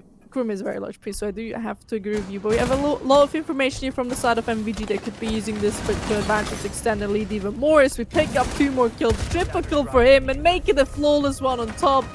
After a tactical pause, after talking to each other what we need, we managed to secure ourselves a 1-5 rotation from the side of MVG. So they need to win 2 attacking rounds to close this up and move this to a 3rd map. Or are we gonna see a little bit of a comeback? What do we think, boys? I think this time MVG is gonna take it. I said it as well on Clubhouse, but a 1-5 lead on Cafe, in my opinion, is something else than on Clubhouse. I think MVG is gonna take it and we're gonna see a 3rd map. At least I would hope so, of course. Because Consulate, I like seeing the map. I'm gonna be honest, agree on me. Right now we are seeing Hachi, I believe. My cat is in the way. Oh no, it's Banky's. I'm sorry, it was the wrong team. Banky's on the dock again. Dock has like, I think, 100% pick rate in this matchup right now. I'm not sure, but it is close to 100%. It's up there. It's up there, definitely. I don't know, maybe console players just love Doc. Maybe that's just a... I mean, he is good. Well, I could give you a lot of reasons why you could pick a Fenrir over a Doc, but you know, we're not gonna go down there. Yeah, Because... I'm on your side there, but he's good. He's not bad. I would pick a dog over a Vigil any day. Oh yeah, that I completely agree with you. I would pick a Doc over a Vigil any day as well. But would you really? I mean, you know, Boss Jaycock is pretty good. But not talking too much about the operators. Even though it is 5-1, let's not underestimate that we have the rotation coming through. We have the good old switcheroo. So the attackers become now the defenders, and the defenders become the attackers. This could be a little bit of a time for WiT to have a little bit of a shining moment to come back. They can allow themselves 2 mistakes before the entirety of a round is over. In one, before MVG moves to the match point. So they don't have too much freedom. They're really gonna have to pick up these rounds one by one and secure themselves a cheeky comeback. They've done it on Clubhouse. They can do it here again. You just gotta lock in a little bit from the boys. I would love to see what Vero is destroying right there with Flores, as he has no drones already with like his ability. I hope it was effective. I think he made a little rotation there. Was it Ace to Cigar? I think it was Ace. Yeah, it was Ace. It's reinforced. The shield is still there though on Cigar, so maybe it wasn't the best use of the Flores drones, as Frost can easily deny the breach. But not with Vireo, not anymore. She's getting taken out. And MVG again has the man advantage on Cafe. Beautiful. Another kill as we make it a 3-5. 2 picks to the side of MVG. This is looking pretty one-sided considering we've just seen the first map. Hatch is just gonna extend the lead even more. Very as well in the 1v5. Nothing it can do. 2 flawless in a row from MVG. They come back after a tactical timeout with 2 flawless rounds, and that shows how strong they can be. Match point for them on the second map, and this is looking like a third mapper. So dominant. Again, like I want to remind everyone right here, it's WiT. Like WiT chose this map. They wanted to go on Cafe. If you ask them now, do you really go right now? They would say no. Maybe that was not the best idea of us.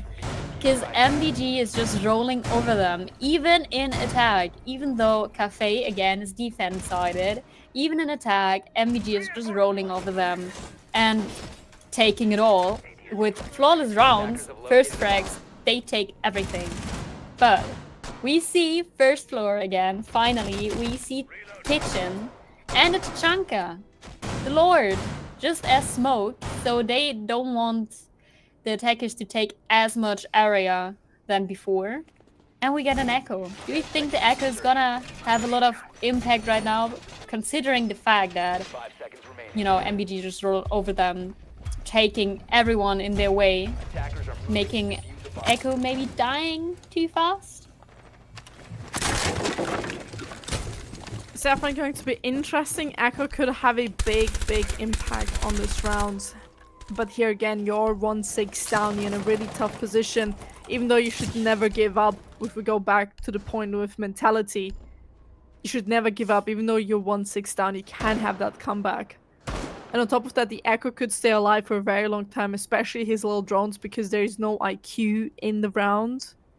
So he could get away with a few things. But on top of that, we're already starting off strong as we pick up the opening pick in this round. MVG have the man advantage in round number 8. And this could be all it as the C4 comes out as well. But WiT finally responding and getting themselves 1 pick. And that's Hachi. It's the first death on MVG's side since the rehost. it's not that far, like it's only 2 rounds, but still, they didn't die yet. MVG still with 2 players standing 5-0.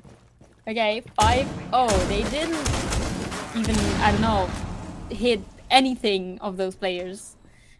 So having the man, like, you know, even it out, getting the frag on Hatchie maybe is doing the job right now. Maybe they can live on, maybe they can drag it to, you know, early victory, more or less, with another overtime, not taking it to third map. As Jaeger's trying to flank right here. Oh, the timing! No way! That's Rainbow Six Siege timing for you. And on the top of that, Nikan finds now his teammate as well. A second longer watching that hallway. He could have gotten away with the kill and could have positioned his team in a good spot. Now, he is going to be punished for it as his teammate died. And we're down to a 3v4. No more C4s. We have a little bit of a tachanka going on. It could be helpful, but it's going to be dangerous as we pick up another kill from MVG, making it even more difficult and impossible for WiT to come back. Plant's going down. Vess is going to have a few things to say as he picks up just. But here again, a few more things, a few more seconds, and this round could be over. Post-plant scenarios, the attackers become now the defenders. An exact other way around. A little bit of a cheeky claymore. Could be useful later in the round. We heard the sound of being prone, being laid down, not quite finishing off the kills, being close range. But the team play comes along on top, taking a little bit of damage. And now we have it.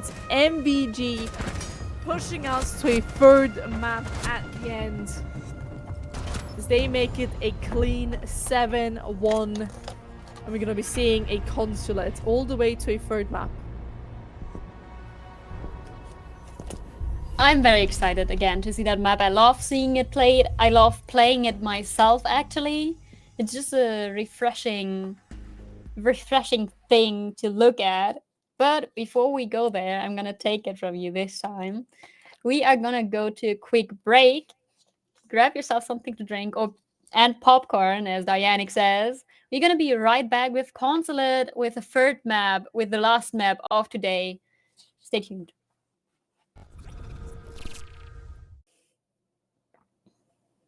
And here we are back again, and I told you guys a short break, and it was void who took it away from me. But doesn't matter, it's okay. We're here with map number 3. Consulate is waiting for us with against MVG. All the way to a third map from an 8-7 to a 7-1. How do you think that map's going to end? Well, I can give you guys a little bit of a spoiler because the side picks on the third map is a bit different on ESA. It's determined on round difference who gets to pick, and MVG got to pick because they got the better one, of course, after winning that 7-1 on Cafe. They chose to go on defense on Consulate, and that is already giving a good, good starting point, definitely for that team, as Consulate is defense decided on, just like Cafe. And you said it in the break, Consulate is similarly played to Cafe. It has a lot the same features. You're gonna have to play the windows, you're gonna have to play the sides, you're gonna have to play down below, you're just gonna have to play with your team, and it comes down to this whole cube. Operator bans predicted right now. Ooh, well, not from me, from you. You've gone so far. No, you need to do it. Right, Monty, Azami. There has to be an Azami ban, and potentially a Valkyrie. I'd say Azami and Valkyrie. I wouldn't say Mira because Mira is, well, she's still strong. Right. Mira. She's still strong on Consulate, but there's other operators that I would consider stronger, like an Azami and a Valkyrie. But that's just me, Gonna see it and proven wrong once again. You predicted a Monty, didn't you? Yeah, I did say Monty, but let's be honest, it wasn't it kind of obvious that there's going to be a Monty ban? Well, of course. Vigil! But, well, it makes sense, Boss G. And they, Interesting, man. Interesting, man. Azami, that means Azami is up. So is Fenrir, so is Valkyrie. We could be seeing a lot of different changes. There we have it. Fenrir is not going to be picked. I'm hoping to see a little bit of an Azami also as well, but the Vigil ban is definitely interesting. I mean, if we consider WiT was playing quite a lot of Vigil, especially on Clubhouse and also a little bit on Cafe, there was always a little bit of a cheeky Vigil going around, so this could be potentially a bit of a target ban from the side of MVG, because they're, as you said, starting on the defense, but they weren't really too keen on the Vigil. They were, it was more Hatchy with the dog, and Hatchy's on the dog again. I am a bit confused, or a bit more confused on the Vigil ban, actually. Of course, could be more of a target ban, but the Vigil on WiT side never really had an impact that much. Of course, he got 1 or 2 frags, but that's really it. There wasn't much more from that Vigil, so I do be confused, but maybe it's just their default bans on Consulate as well. Also, we've got a little bit of information. This is the 11th time Vigil has been banned this season, so he's a little bit popular. Would be interesting to know how many times Monty was banned, because from the looks of it, Monty was banned nearly every single round. I'll be surprised if Monty would have not been banned every single time there was a match. Holy. I mean, if you look at the matches, Monty was banned 51 times. It's 56% of the time of being banned. So that's quite a lot. So Monty is a little bit of a target ban, but obviously there's a shield meta going on. But there's just a few statistics for you guys just throwing at you, just so you know. So Monty was banned 65% of the time in ESA Cup this season. That's crazy, if you think about that. But I don't think it's as crazy as the Myra bans back then, or Jackal when he was, you know, still Thatcher. Good. Oh, Thatcher, you're right. Thatcher. I forgot about him. That was definitely quite impactful, but we can always look back the past, but we need to focus on the present. Half the round has passed, and we are in the second half of this round, as we can see, with they're taking their time a little bit, not pushing too quickly, and that just gives MVG a little bit of a heads up. This just gives us so much time to work with. They don't need to worry as much, and the more time WiT is gonna waste on setting up and trying to do and execute, the better it is for the side of MVG, and especially now with the Pogmet coming through, securing themselves the first opening pick. Vassi's now gone, Heart Breacher. We're gonna follow up with another kill. Last 50 seconds in this round, and WiT, they're looking so shattered right now. I'm gonna say the same thing you did. We have seen this thing before. Once again, MVG is taking 1 by 1 and got a major man advantage already. Hachi making it even bigger with that frag on Blacklist, and now it's a 1v5. I couldn't even finish my sentence, and then they got the flawless round. They are doing it so quick. WiT can't really adjust mid-round to what is happening right now. At least that's what I feel like. That's what I, you know, take from what I'm seeing. So I think WiT is, I don't know. I don't even know what WiT is supposed to do against that if they got steamrolled just like that.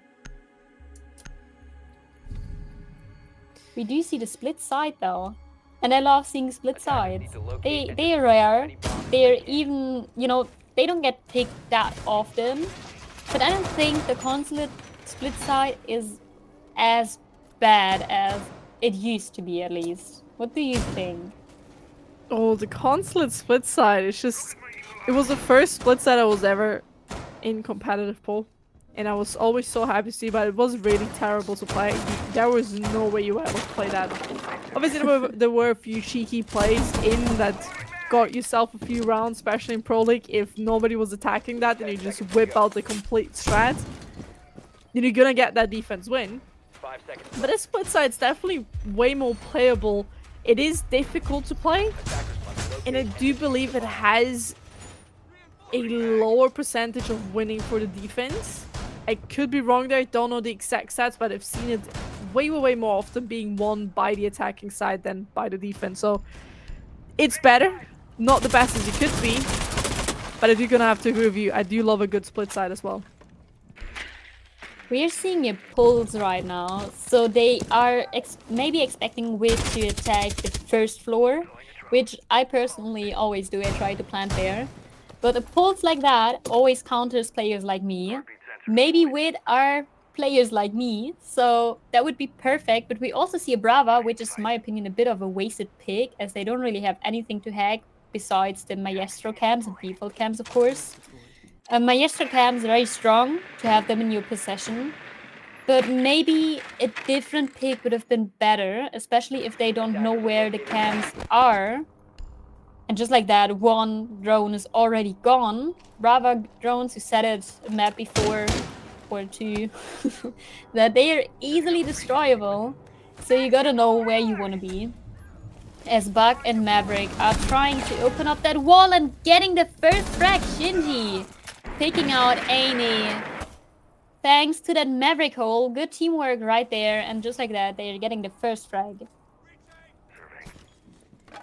Man advantage for WiT. They definitely need this, especially when it comes to the attacking side. The pool's given a lot of information here, as we can see, which they could be using to get themselves another kill. But let's not forget, slowly but steady, the time is ticking down. Second half of this round is already happening. So they can't allow themselves too much time, too much frozen around as another kill happens. But it's going to be from the side of MVG as Hachi picks up a kill, brings it back down to a 4v4. With that, we're entering the last minute of this round. Next few shots, next few bullets, next few kills. Two trades happening, but MVG stays up on the top with the man advantage as they pick up 2 kills and WiT only manages to pick up 1. The plan's still not going down. They have a little bit of control around the bomb site, not quite heavily on the bomb site. But if they want to make this happen, they need to get in. But this pulse from down below, especially 2 C4s from down below, is going to make this so much more difficult to take the control. Ooh! Cheeky C4. This is exactly what I meant. It was from the pulse. The bandit is still there. They swing around the corner, trying to get themselves out of kill, but it's going to be Verigo getting the last kill in this round, and this is MVG getting another defense. WiT was doing so good at the start. I really thought that's gonna be the light at the end of the tunnel, but no. Unfortunately, they fell short once again because MVG is just standing up once again. I was already prepared in case MVG loses to blame it on Hachi for not picking Doc because he did play Legion that round. He's back on the dog right now though. Oh. we saw a little bit of improvement. We saw a little bit of change from Hachi. Oh yeah, finally. It only took him 2 whole maps and 2 more rounds. But we see the Brava again. I keep talking about Brava, but she's being played so much and I love seeing her. I really hope she's getting more impact now, especially when she gets gifts from the enemies like Kapkan and Valkyrie right now. But we also see a Ram, meaning they definitely want to attack the first floor side vertically. Of course, a different approach would be a bit rare. It would be a bit confusing in my opinion. But well, it's pretty default. And that's gonna make it interesting. Because, you know, can they still get through, or is MVG prepared for that? Difficult. I just think MVG, they have a really good understanding of the map and what WiT is doing. With Clubhouse, we saw a little bit of an upset, I think, from the side of MVG. They had the match point. Now, Cafe showed us that they have the understanding, and I think Consulate, because we already mentioned, it is kind of played the same way as Cafe. There's a lot of ways, and there's a lot of things that just align with Cafe, so I wouldn't be surprised to see them here come out on the top and just get so many rounds. And as I say that, the opening pick happens, it's going to be WiT picking up one of the kills. But here again, as MVG, you can't really count them out because we do have 3 C4s, by the way. It's an early pick from WiT, and I like to see that. It didn't happen a lot when they had the first kill. It was mostly already half the round over, but now it was early, almost a kill there on the dock. I don't know right now where or from where, but of course it's a dog, doesn't matter. He's up again, full HP. While WiT doesn't really get in touch right now with the upper floor, MBG is just holding it too strong as Brava is sneaking up right there, still having her drones in the pocket, so it would be unfortunate if she just dies like that. Ooh, doing a little bit of damage, looking to get this equalizing kill. But it's gonna be WiT picking up here another kill, making a 5-2. On top of that, as Wesley gets himself also a kill. We have the first few responses from the side of MVG, but will it be enough? As they at least need 2 more kills to make it even and make it a 2-2. With 1 C4 from down below, which could hit, but careful, there's a player on the door. Not allowed to overextend as much. We need to play with the information that we are given by the teammates with the counts. It's going to be really interesting, and now the Valkyrie's also been discovered, but she is still up there as the teammate falls on the bomb site, and this is looking like WiT is gonna pick up this round. As the kill happens, and we finally secure the Valkyrie on the top floor, WiT pick and get themselves the first attacking round, and this is looking pretty good. They did it! Finally! They broke the curse that MBG laid upon them. Thing is just that, of course, it is a win, it is a W, doesn't matter. But at the same time, MBG, it was the third side pick, and the third side pick usually is the one you're not that comfortable with. So maybe I wouldn't, WiT still gotta keep it up. They still gotta be concentrated. They still need to improve their game, because as you can see now, MBG can go backs upstairs again, and they won that pretty easily, I would say. But we see a bit of a rush coming up. We got a Amaru, we got a Blitz, we got a Grim, Dockerby, and a Ram. Oh my god. It's gonna be great. You know it's gonna be great. This could be a quick, easy round for WiT to pick up and make it a 2-2. But this could also completely backfire. It's definitely going to be interesting to see where the push is coming from. We have the office window, but we also have the meeting window. The 2 spots where we have already seen Amara rushes come in and work and function. But how well can WiT execute this rush? Because there's so many things that could go wrong. We also have 2 C4s, and on top of that we also have a Warden. We don't have the IQ, which is essential as we push through. Not quite being noticed, but the Blitz just goes through. It's gonna be the night as entry as WiT picks up the first kill here with the Blitz as well. On top of that, making a 5-3. MVG is falling apart as Hachi does manage to get himself at least 1 kill, but the plant is down a 2v4 scenario. The Blitz still running around, still causing so much trouble. Not a singular C4 hit, not a singular C4 was ready there to help. We did get the Blitz out. So that's a good start, but 20 seconds soon left on the board. We need to get this diffuser starting soon. To swing around the corner, not gonna happen as the last 2 kills fall, and that's how easy it can go. A beautiful rush, well done, executed. The Blitz had a huge impact in that round. They were not prepared for that, but I have questions for the Warden. Why did you run away from that Blitz? You even meleeed him, and he can't even flash you. I was a bit confused by that, but well, it was not only Warden's fault that this round went to the side of WiT. It was just everything. They were not prepared at all. They were overwhelmed. It worked perfectly for WiT there. And I love to see good executed rush. That was just perfect to see. They did it so well. And now I hope they are not trying to do it again, because I feel like teams often tend to just rush again after it worked once. And I don't think it's gonna work again against a team like MVD. But as we can see, it's not a Blitz, it's not an Amaru. It's the default operators you like to see. On that split spot, we are on again. It's again the Pulse against again the Maestro. Hachi again on Legion instead of Doc. 5 seconds left before insertion. Let's see. Attacker's objective is to locate a bomb and defuse it. Round number 5. This is so far the closest one we had. We had a 3-0 on both maps, and then we had a 4-1 on both maps. So we have not really seen a 2-2. So this is the closest one we had so far. It's definitely going to be interesting because that rush, I wasn't expecting it from the side of WiT, and this is what I think made it so good, because if the casters are not expecting it, then the teams might not be expecting it. So they just got away with it. We're back on the split side. We could be rushing here through this Legion. Hachi in a very difficult and dangerous position here. He just gets away with his life as we didn't quite react upon it. There's a C4 that is on that wall. We're just waiting for it. We open up the wall and slowly but steady we're taking control.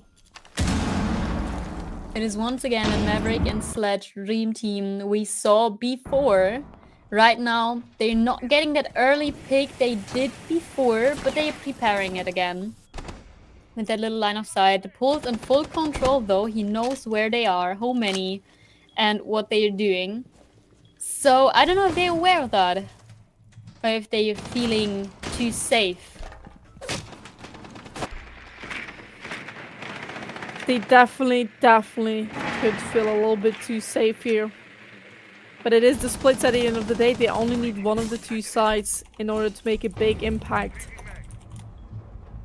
As we can see, we're taking a little bit of damage, not so far happening too much. No, a singular kill has happened, but there's a lot of things going around the map. A bomb has been As we're located. trying to do a double take on the middle floor and also on the basement spot. Backler is going to be the first one to find the opening pick onto Hachi. They hugged each other through the wall and also they killed each other. As WiT picks up another kill, also kind of securing the bomb site with that kill. We're just going to continue the killing spree from the side of WiT. Make it a 4-2 scenario. Shotgun comes through. We do get one more Blacklist there ready to save the day and get the trade freeze all up to just. With no C4 in hand, only a gun, 100 HP. But can he make it? And there we have it, WiT just confirming the round, getting the kill at the end. And that is the leading part for the side of WiT on the attacking side. I said WiT is gonna change something, and they did. MVG is not steamrolling over them anymore. Or at least for now. Maybe they're gonna come back. We're gonna have a rehost, don't we? Defenders, protect your bombs from being defused. That's by what the attackers. observer told us. Ah, okay. I can see in the future, I'm gonna tell you a player's gonna disconnect. So it's gonna be a rehost. Are you gonna jinx it? Are you gonna now manifest that somebody's gonna Oh yeah. unfortunately desync? Yeah, see, told you. Why would you do this? So- Why would you manifest this? We had such a beautiful and lovely flow going on for WiT. You just want to destroy that flow, don't you? Oh yeah, of course. I am rooting for MVG, so I gotta manifest everything I can in my hand to give MVG the upper hand to something. I don't know. But well, just like that, we're gonna go again into a little break. Do you want to say this time? I'm a gentlewoman, you know. I am nice You know to what? you. You can have it. It's okay. I know you want to. It's okay. Go on. Okay, good. We're gonna like turn this stream into a little break stream again. You're gonna listen to nice music and watch nice clips made by BO3, that random person from ESA. So grab yourself a drink, get yourself popcorn or whatever, and stay tuned for the next round. Who's gonna take it? Tell us in chat. Yes, that's it.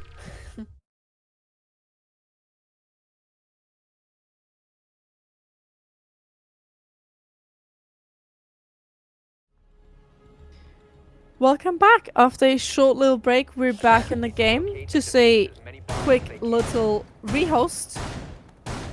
And here we are again on a 3-2 favoring WiT right now.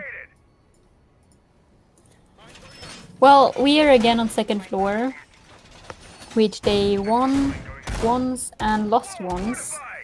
So there's nothing much to say about the side, but of course I can remind everyone again of what it is about right now. The winner of this match is qualified for stage 2 of ESA, which is gonna be, I think, elimination. I honestly don't. I think it's like a one elimination bracket thingy. Anyways, the loser of this match is not yet eliminated. They are going to the last and 5th round of this Swiss bracket, and then it is all or nothing. So you really don't want to be in that situation of having to win or you're out, especially if you came that far. If you're in round 5, that means you played 4 BO3s, and if it ends there, that would really be a bit frustrating. But well, we are not quite there yet, as the first attackers are already inside the building. So opening up here a little bit of the breach, just, you know, doing the Ds as an attacker, what we need to do. And you just can see we're struggling a little bit over the past few maps with the sounds, which just keeps occurring to be desync. But don't worry guys, we'll still talk over the game, even if the bullets might be a little bit late. So you can also just close your eyes and enjoy the game by just listening to my app and listening to the sounds. But nonetheless, we have the first opening pick, favoring MVG. Just starting off strong in this round, so maybe they can continue and then potentially make it to a 3-3. As the first half of the round has now passed, and they're itching to get a few more kills here, as we can see fighting against each other, looking up the hatch. So now passionately wait for WiT to just get that opening kill and get the execution happening. Ooh. Being injured on the window, being punished for the behavior, but there's a dog. Hachi coming in is a clutch. Saving our teammate as the push is coming through. Vasti finds a kill. There's a few more things happening on the other side, as we find ourselves now in a 3v4 scenario favoring MVG. Hachi on that dog again, saving his teammate, but having to die himself like that. Grim is spotting out that mute around the corner with the shotgun, not trying to push it like that, going back into the first floor.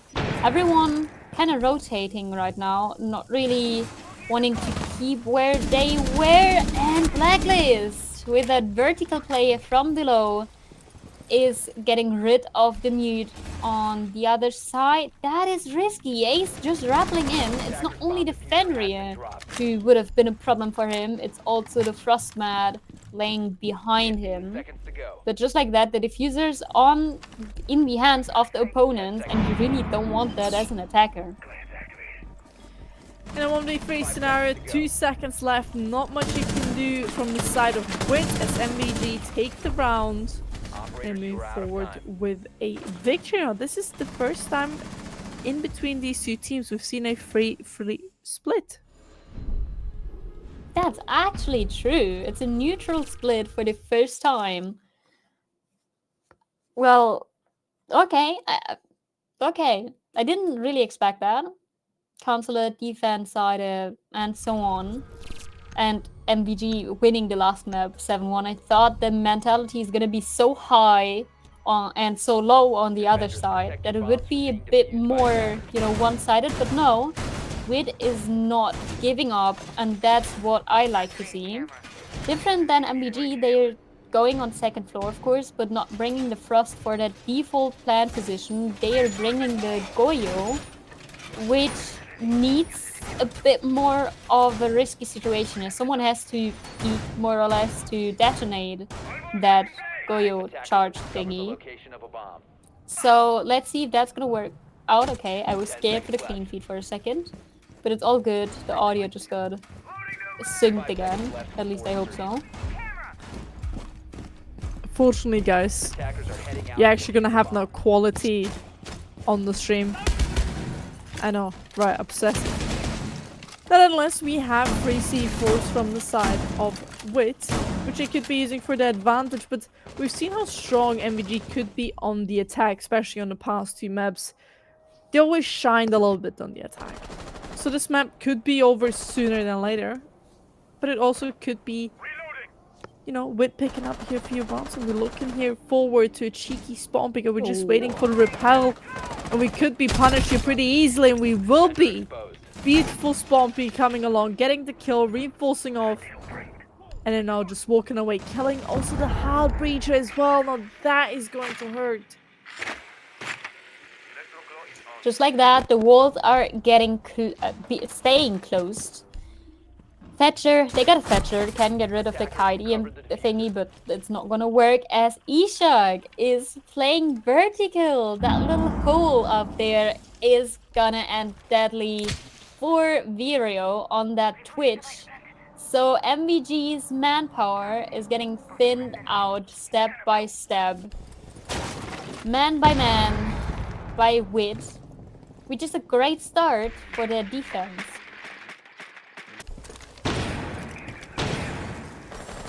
The first half of the round of passes. We have the first few responses. Goyu comes through, but also a few kills. MVG find himself in a little bit of a trickier position than before, but the Goyu does not quite reach the default plans. C4 comes through, we do get 2 kills, and also the Night of Plan from Hachi is the last man standing, is also going to be taken out by the last player from WiT who hasn't gotten a kill this round. That's how beautiful it can go. Now WiT pick up the first defense. So this looks promising for the boys. Definitely does, as they go in garage.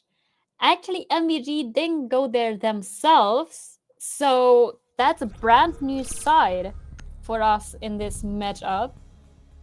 Cafe is one of the sides.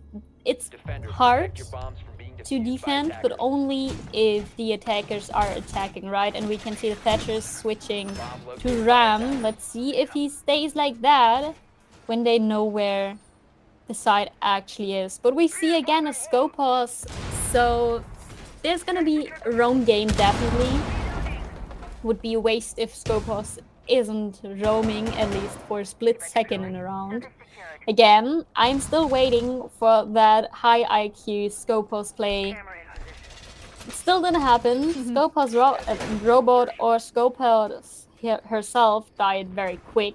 5 We seconds also left before got that insertion. Valkyrie for lots of intel and an Azami, pretty strong operator, pretty default on that side as well. And a Kite.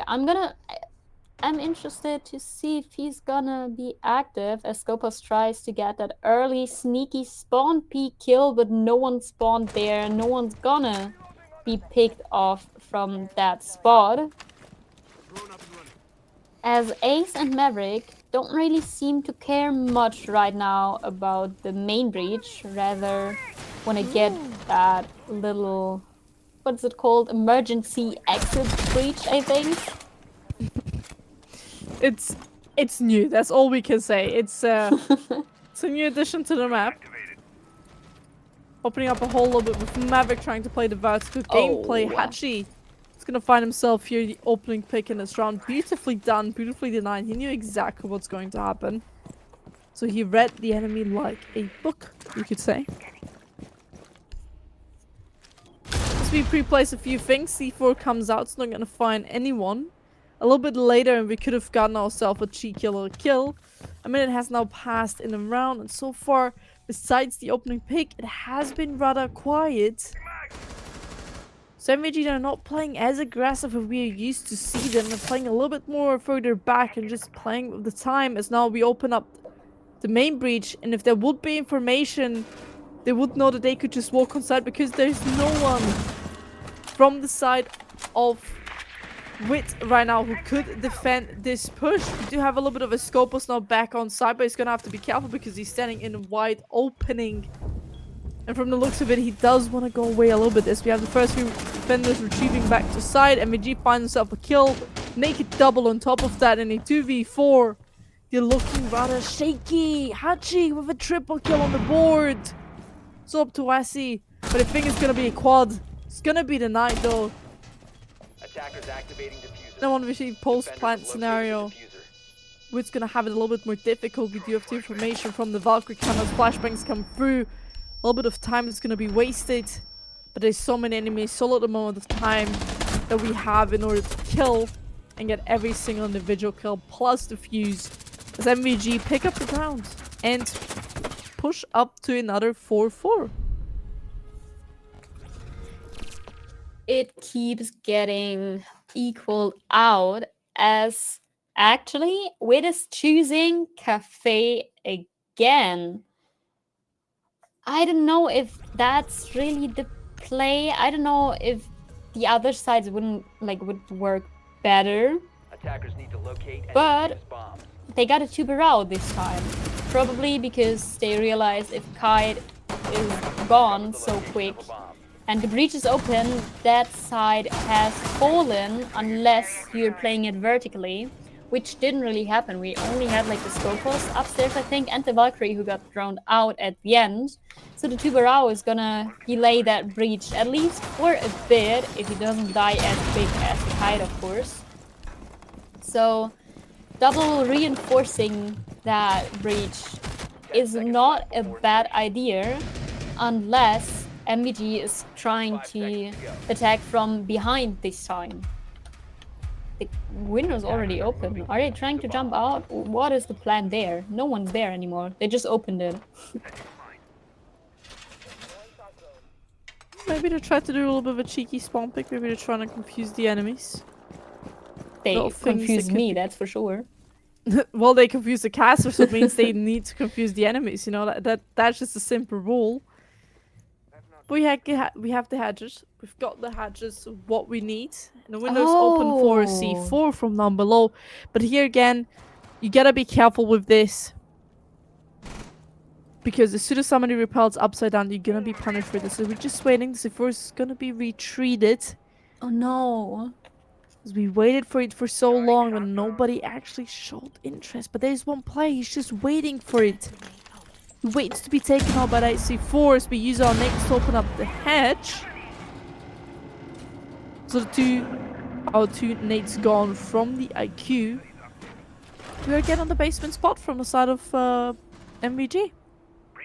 Beautiful injury that was by the C4 now. Unfortunately didn't finish the job, but Flores on 20 HP is at least something. IQ tried to roam clear, but there are no roamers, so she's quickly downstairs already, the only attacker in the building, as the first breaches are getting opened up.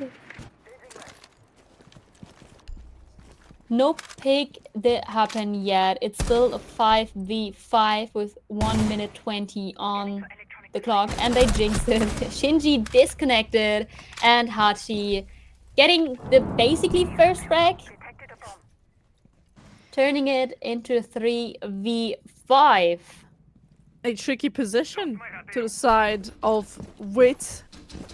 They lost a member to disconnect and a member to the enemy's hand.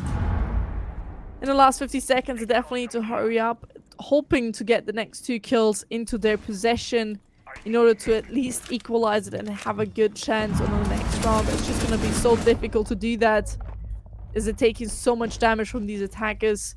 But on the other hand, all they need to do is play the time, play the clock. Because as long as MVG doesn't plant, they're going to lose the round. Without entering the last 25 seconds, MVG's going to find himself another kill. There's 2 more to go in 20 seconds to do so. It's all up to one player standing with 20 HP. We pick up 1. 15 seconds We're to hoping go. to get ourselves here another pick, but there's just so much that we need to do. We actually get the double kill on the board, but it's going to be Verito at the end, getting the victory by securing the last kill. And as you guys saw, the disconnect happened. So we have to wait. We have to go on a little bit of a tech bus. But looking at this round, was the disconnect really as crucial? Yes, it's always bad to start with 4v5, but what was the key point where they really positioned themselves in a rather impossible scenario to win? Well, today seems to be cursed. Honestly, so many tech pauses and rehosts is kind of crazy. It is only 2 minutes, fortunately, but still, I believe, like, as a player, from a player's view, that could take a lot of the flow and can be frustrating, of course, because they want it to be done quick. They are not like us who want it to be nerve wracking and close and everything. They just want to qualify. They just want to win. So this the rehosts, the time wasting, more or less, gonna be annoying. You played yourself, right? I didn't really, only like 64 teams or something. So was it how is it from a player's view? It's annoying, right? Like even more annoying than for viewers or casters. I mean, it definitely must be because, like, when you get into a flow, the flow is just constantly going to be interrupted by the timeouts, by being disconnected. And to be fair, the players, they can't do anything against it. If they just get disconnected, they get disconnected. If they have a bug, they're going to have to reload the game. Like, there's nothing you can really do against it. But that does definitely take out the flow, especially when you're now locked in, you've worked for it, you've played 2 maps, and over again, you just being ripped out of it because let's be honest, it's really hard to reach a flow state, especially in a game, or when you have it, when you have constantly, when you have the team working well, when you have the team understanding each other so well, you can win quite a lot of rounds. But because of this constant interrupting, by being disconnected, by having bugs, by moonwalking on the spot, and then Oh yeah. eventually losing connection, it's like, the thing is, a viewer, it also like makes it difficult to keep up with everything what's happening. But we have also the score lines, we have casters like us, like, who's like always gonna sum up what's happening. But as a player, you constantly need to refocus, right? We're out of the game, we need to wait, and then right, refocus, we're back in the game, get the skill. It's definitely think it's taken a lot, I would say, especially if you look at it from a player perspective. I think it's a game that just continues than for it to constantly stop, because at one point you're just gonna run out of things to talk about, because there's just nothing happened the last round that you could really break down and then improve on. As a relatively new caster, I'm very glad, very thankful for you just yapping the whole 2 minutes. Thank you very much from that, because I as know. we can see, we are back into the game. Still same scoreline, of course. I don't know. I think no, it's not the same operators. Would be a bit weird because the round hasn't been played yet. But we see a Mozzie, and I believe we didn't see it the whole 3 maps yet. No, we Mozzie didn't. It's is the a first new time. pick. Oh, and we It see is. spawn peak again! Mozzie! Beautiful. Immediately getting his first frag. And also, it's on the Twitch, which could have caused for a little bit of problem because of the Goya mines. Let's not forget that. But this time we're just waiting, as we can see the bug. He's gonna be patient, but we need this bait repel. We need it if we want to swing out. Eventually, we're just gonna give up on it. But it could have been a good play, especially now MVG starting with a man disadvantage in this round is gonna hurt them. But here again, I wouldn't count them out. It doesn't matter what the scoreline is. Don't count them out, because they've proven already that they can have a comeback and they can get the kills if they really need to. Actually interesting, we saw it twice now, like when they got into the cams. We get an outside Valkyrie cam. How long has that been since that was actually utilized? Right. One cam's disconnected. It's been a long time, but I think we use it more to get the information, get the early pick, like the spawn peak. Yeah, of course. So obviously you could always argue you really want to trade a cam for a potential kill. Or would you rather have the cam inside? So there's a lot of ways you can argue. But it seemed to work out. I don't know if that cam was helpful for the Mozzie, but the spawn peak worked. So in the end, you got the trade. you were gambling for, as Ace is just pushing in, getting smoked, which is such an important kill. Instant refrag by Valkyrie done. Evening, not really evening it out, but doing the same thing. 4v3, 3v3, 2v3. MVG is getting the grip on this round. Ooh. We have a few things to say from the side of WiT as we pick up another kill, bring it back down to neutral scoreline. A neutral man count is what we needed here, and we perfectly got it. We have one more flashbang, which could be useful, but careful, there's a hole to your left. Gonna be punished for not being careful enough. Now that Nomad Trap gives away the position in the last 25 seconds, we need to hurry up a little bit, as the bomb site is up above. And it doesn't bring us anything to be down below here, but as long as we run, we take our gun in our hands, and we 15 go to seconds the other remaining. bomb site, we could be getting a little bit of a cheeky plan, but it's 10 seconds, 10 seconds 2 left. enemies to take out, and 2 enemies to fight against. 5 Cat seconds Gamer to is go. now also getting online as the plan is not going down as well. The ping is there. We know where it's happening. C4 comes out as well. Oh. Beautifully defended by the side of Team WiT as they make it again an equalizer onto the 5-5 scoreline.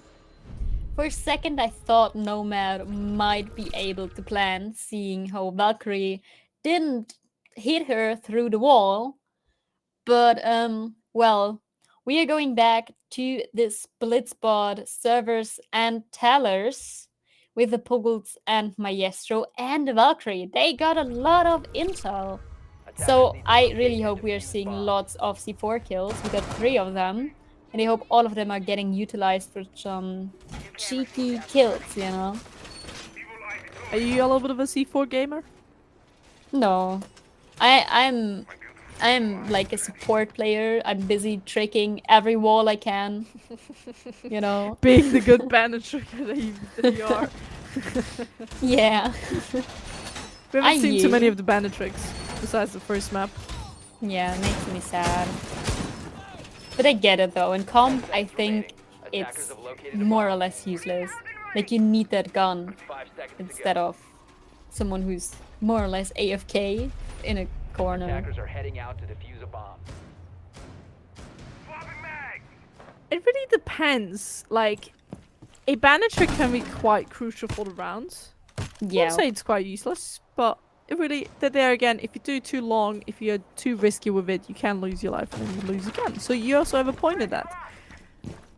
But if you look away from that, if you look at this round, Hatchy already finds himself close to side. He's just going through. Secured so much space on his own by just running through the bomb site and running through the entirety of the building. As he's just gonna catch up with his teammate. Now to find himself close on this wall, ready to already open up within 40 seconds of this round. They managed to secure themselves the breach on the bomb site, but they gotta be careful because there's a person sneaking on this spiral stairs. There's a Bravo down below setting the claymore. We have the information, we see the player, we do the damage, and we also get the kill with yet again with the man advantage in this round. But I do believe MG have a few things to say about because they did open up the breach 30 seconds in. If only they had an active banner, right? But Bankies doesn't really care as he makes a double kill, getting rid of that IQ as well. 2 crucial operators, I would say. Thatcher and Ace did their job already, but that doesn't mean they shouldn't be killed, right? Blacklist with the refrag as Kite got down. Both being pretty low here. Oh my god, they are good with the refragging right now. Attackers recover Exactly, the it's something that you've pointed out on the first map, that we need this refrag, that we're missing that kind of from the side of WiT.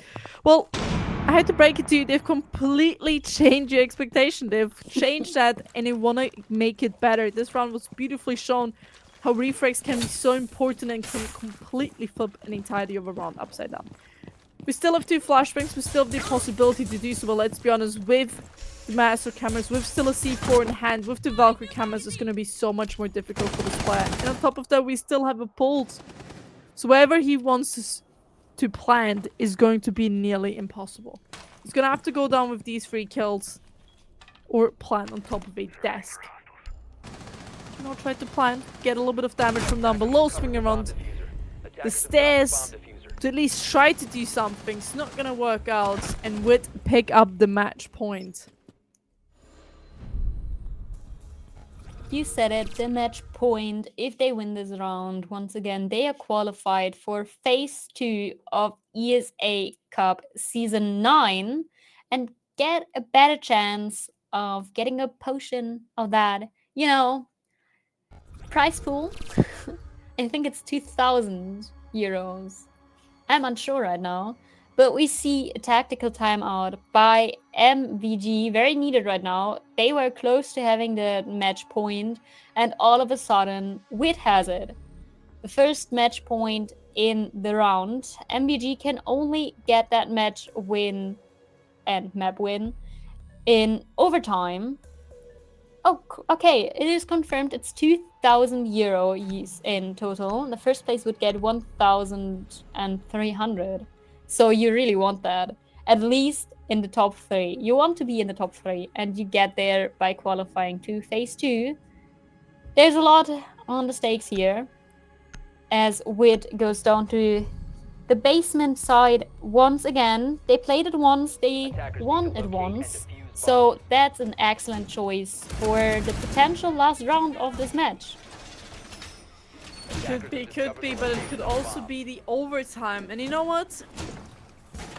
Guys, let us know in the chat, what do you believe? Is it going to be the overtime? Is it going to be a 6-6? Or is it going to be a 7-5? What is your prediction? New camera feed activated.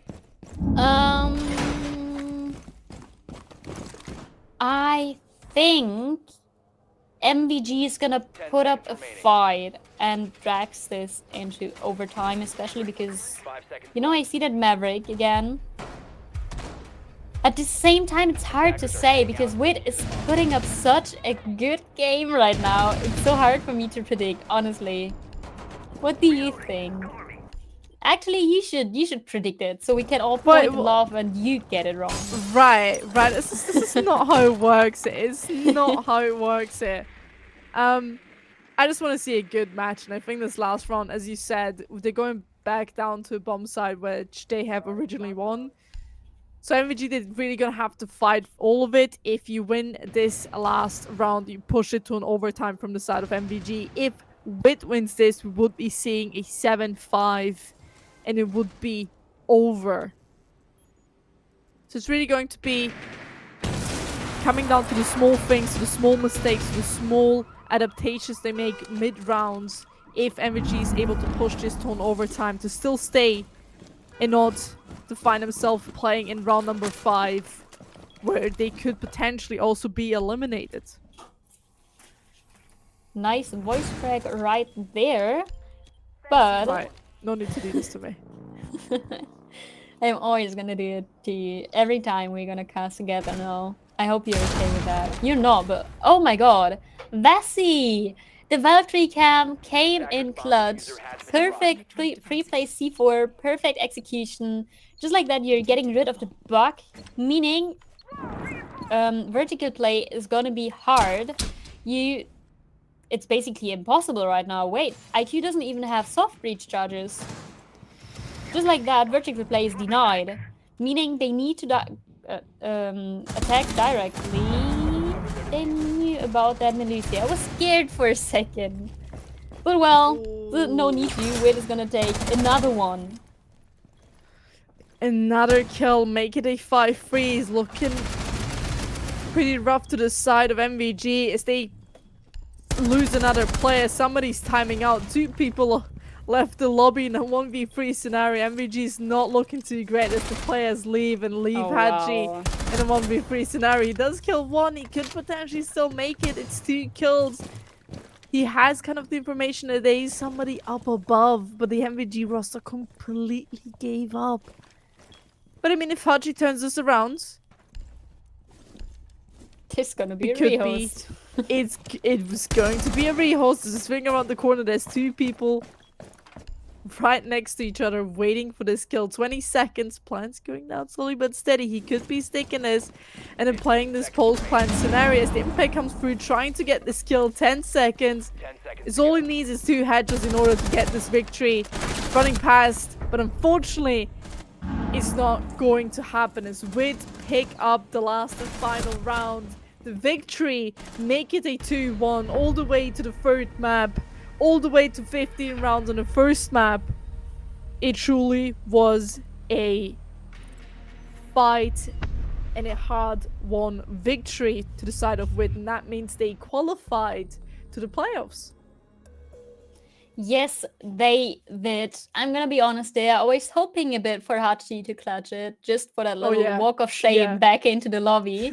I always hope for that. But well, he couldn't succeed, meaning MVG has to fight for the qualification to the playoffs next week. I don't know which day it's gonna be because the matches are not generated yet. In 2 weeks, I've been corrected right now by Bozmek, so 2 weeks. I'm sorry. But well, that's it for today's cast, I would say. Definitely interesting. 3 games, 3 maps. I think this yeah. best of 3 was definitely well deserved to go to WiT. They've showed a lot of improvement from the first map all the way to the third map. It shows why they chose the maps they chose, even though Cafe was a little bit of a run back from MVG, but it doesn't matter. You always gotta need that to know what you need to improve on the maps. Nonetheless, WiT they qualified for the playoffs. MVG they have a second try, so I would say we don't keep you guys too long. But thank you guys for joining us today as a viewer. Thank you to the production to being here, and I would say we just have a quick look at the bracket the last more time before I leave you guys going. So you can see Crown Zero is then going to play against PBX and next, who's on the upper bracket side, and then we have on the lower side the other 6 teams where a potential elimination could come along. And that's how the current bracket looks. So MVG has and kind of already knows their next opponent, as we see in round number 5. Well, so I would say, guys, I'm not going to keep you guys too long. But thank you guys for joining us tonight. And on the 7th, so tomorrow, we're going to have Crown Zero against Project Black X, as already mentioned. So make sure to tune in for tomorrow, guys. Thank you guys for staying here. See you guys tomorrow at another ESA Cup stream. Have a great night. Have a wonderful day. So see you guys. Bye-bye. Goodbye.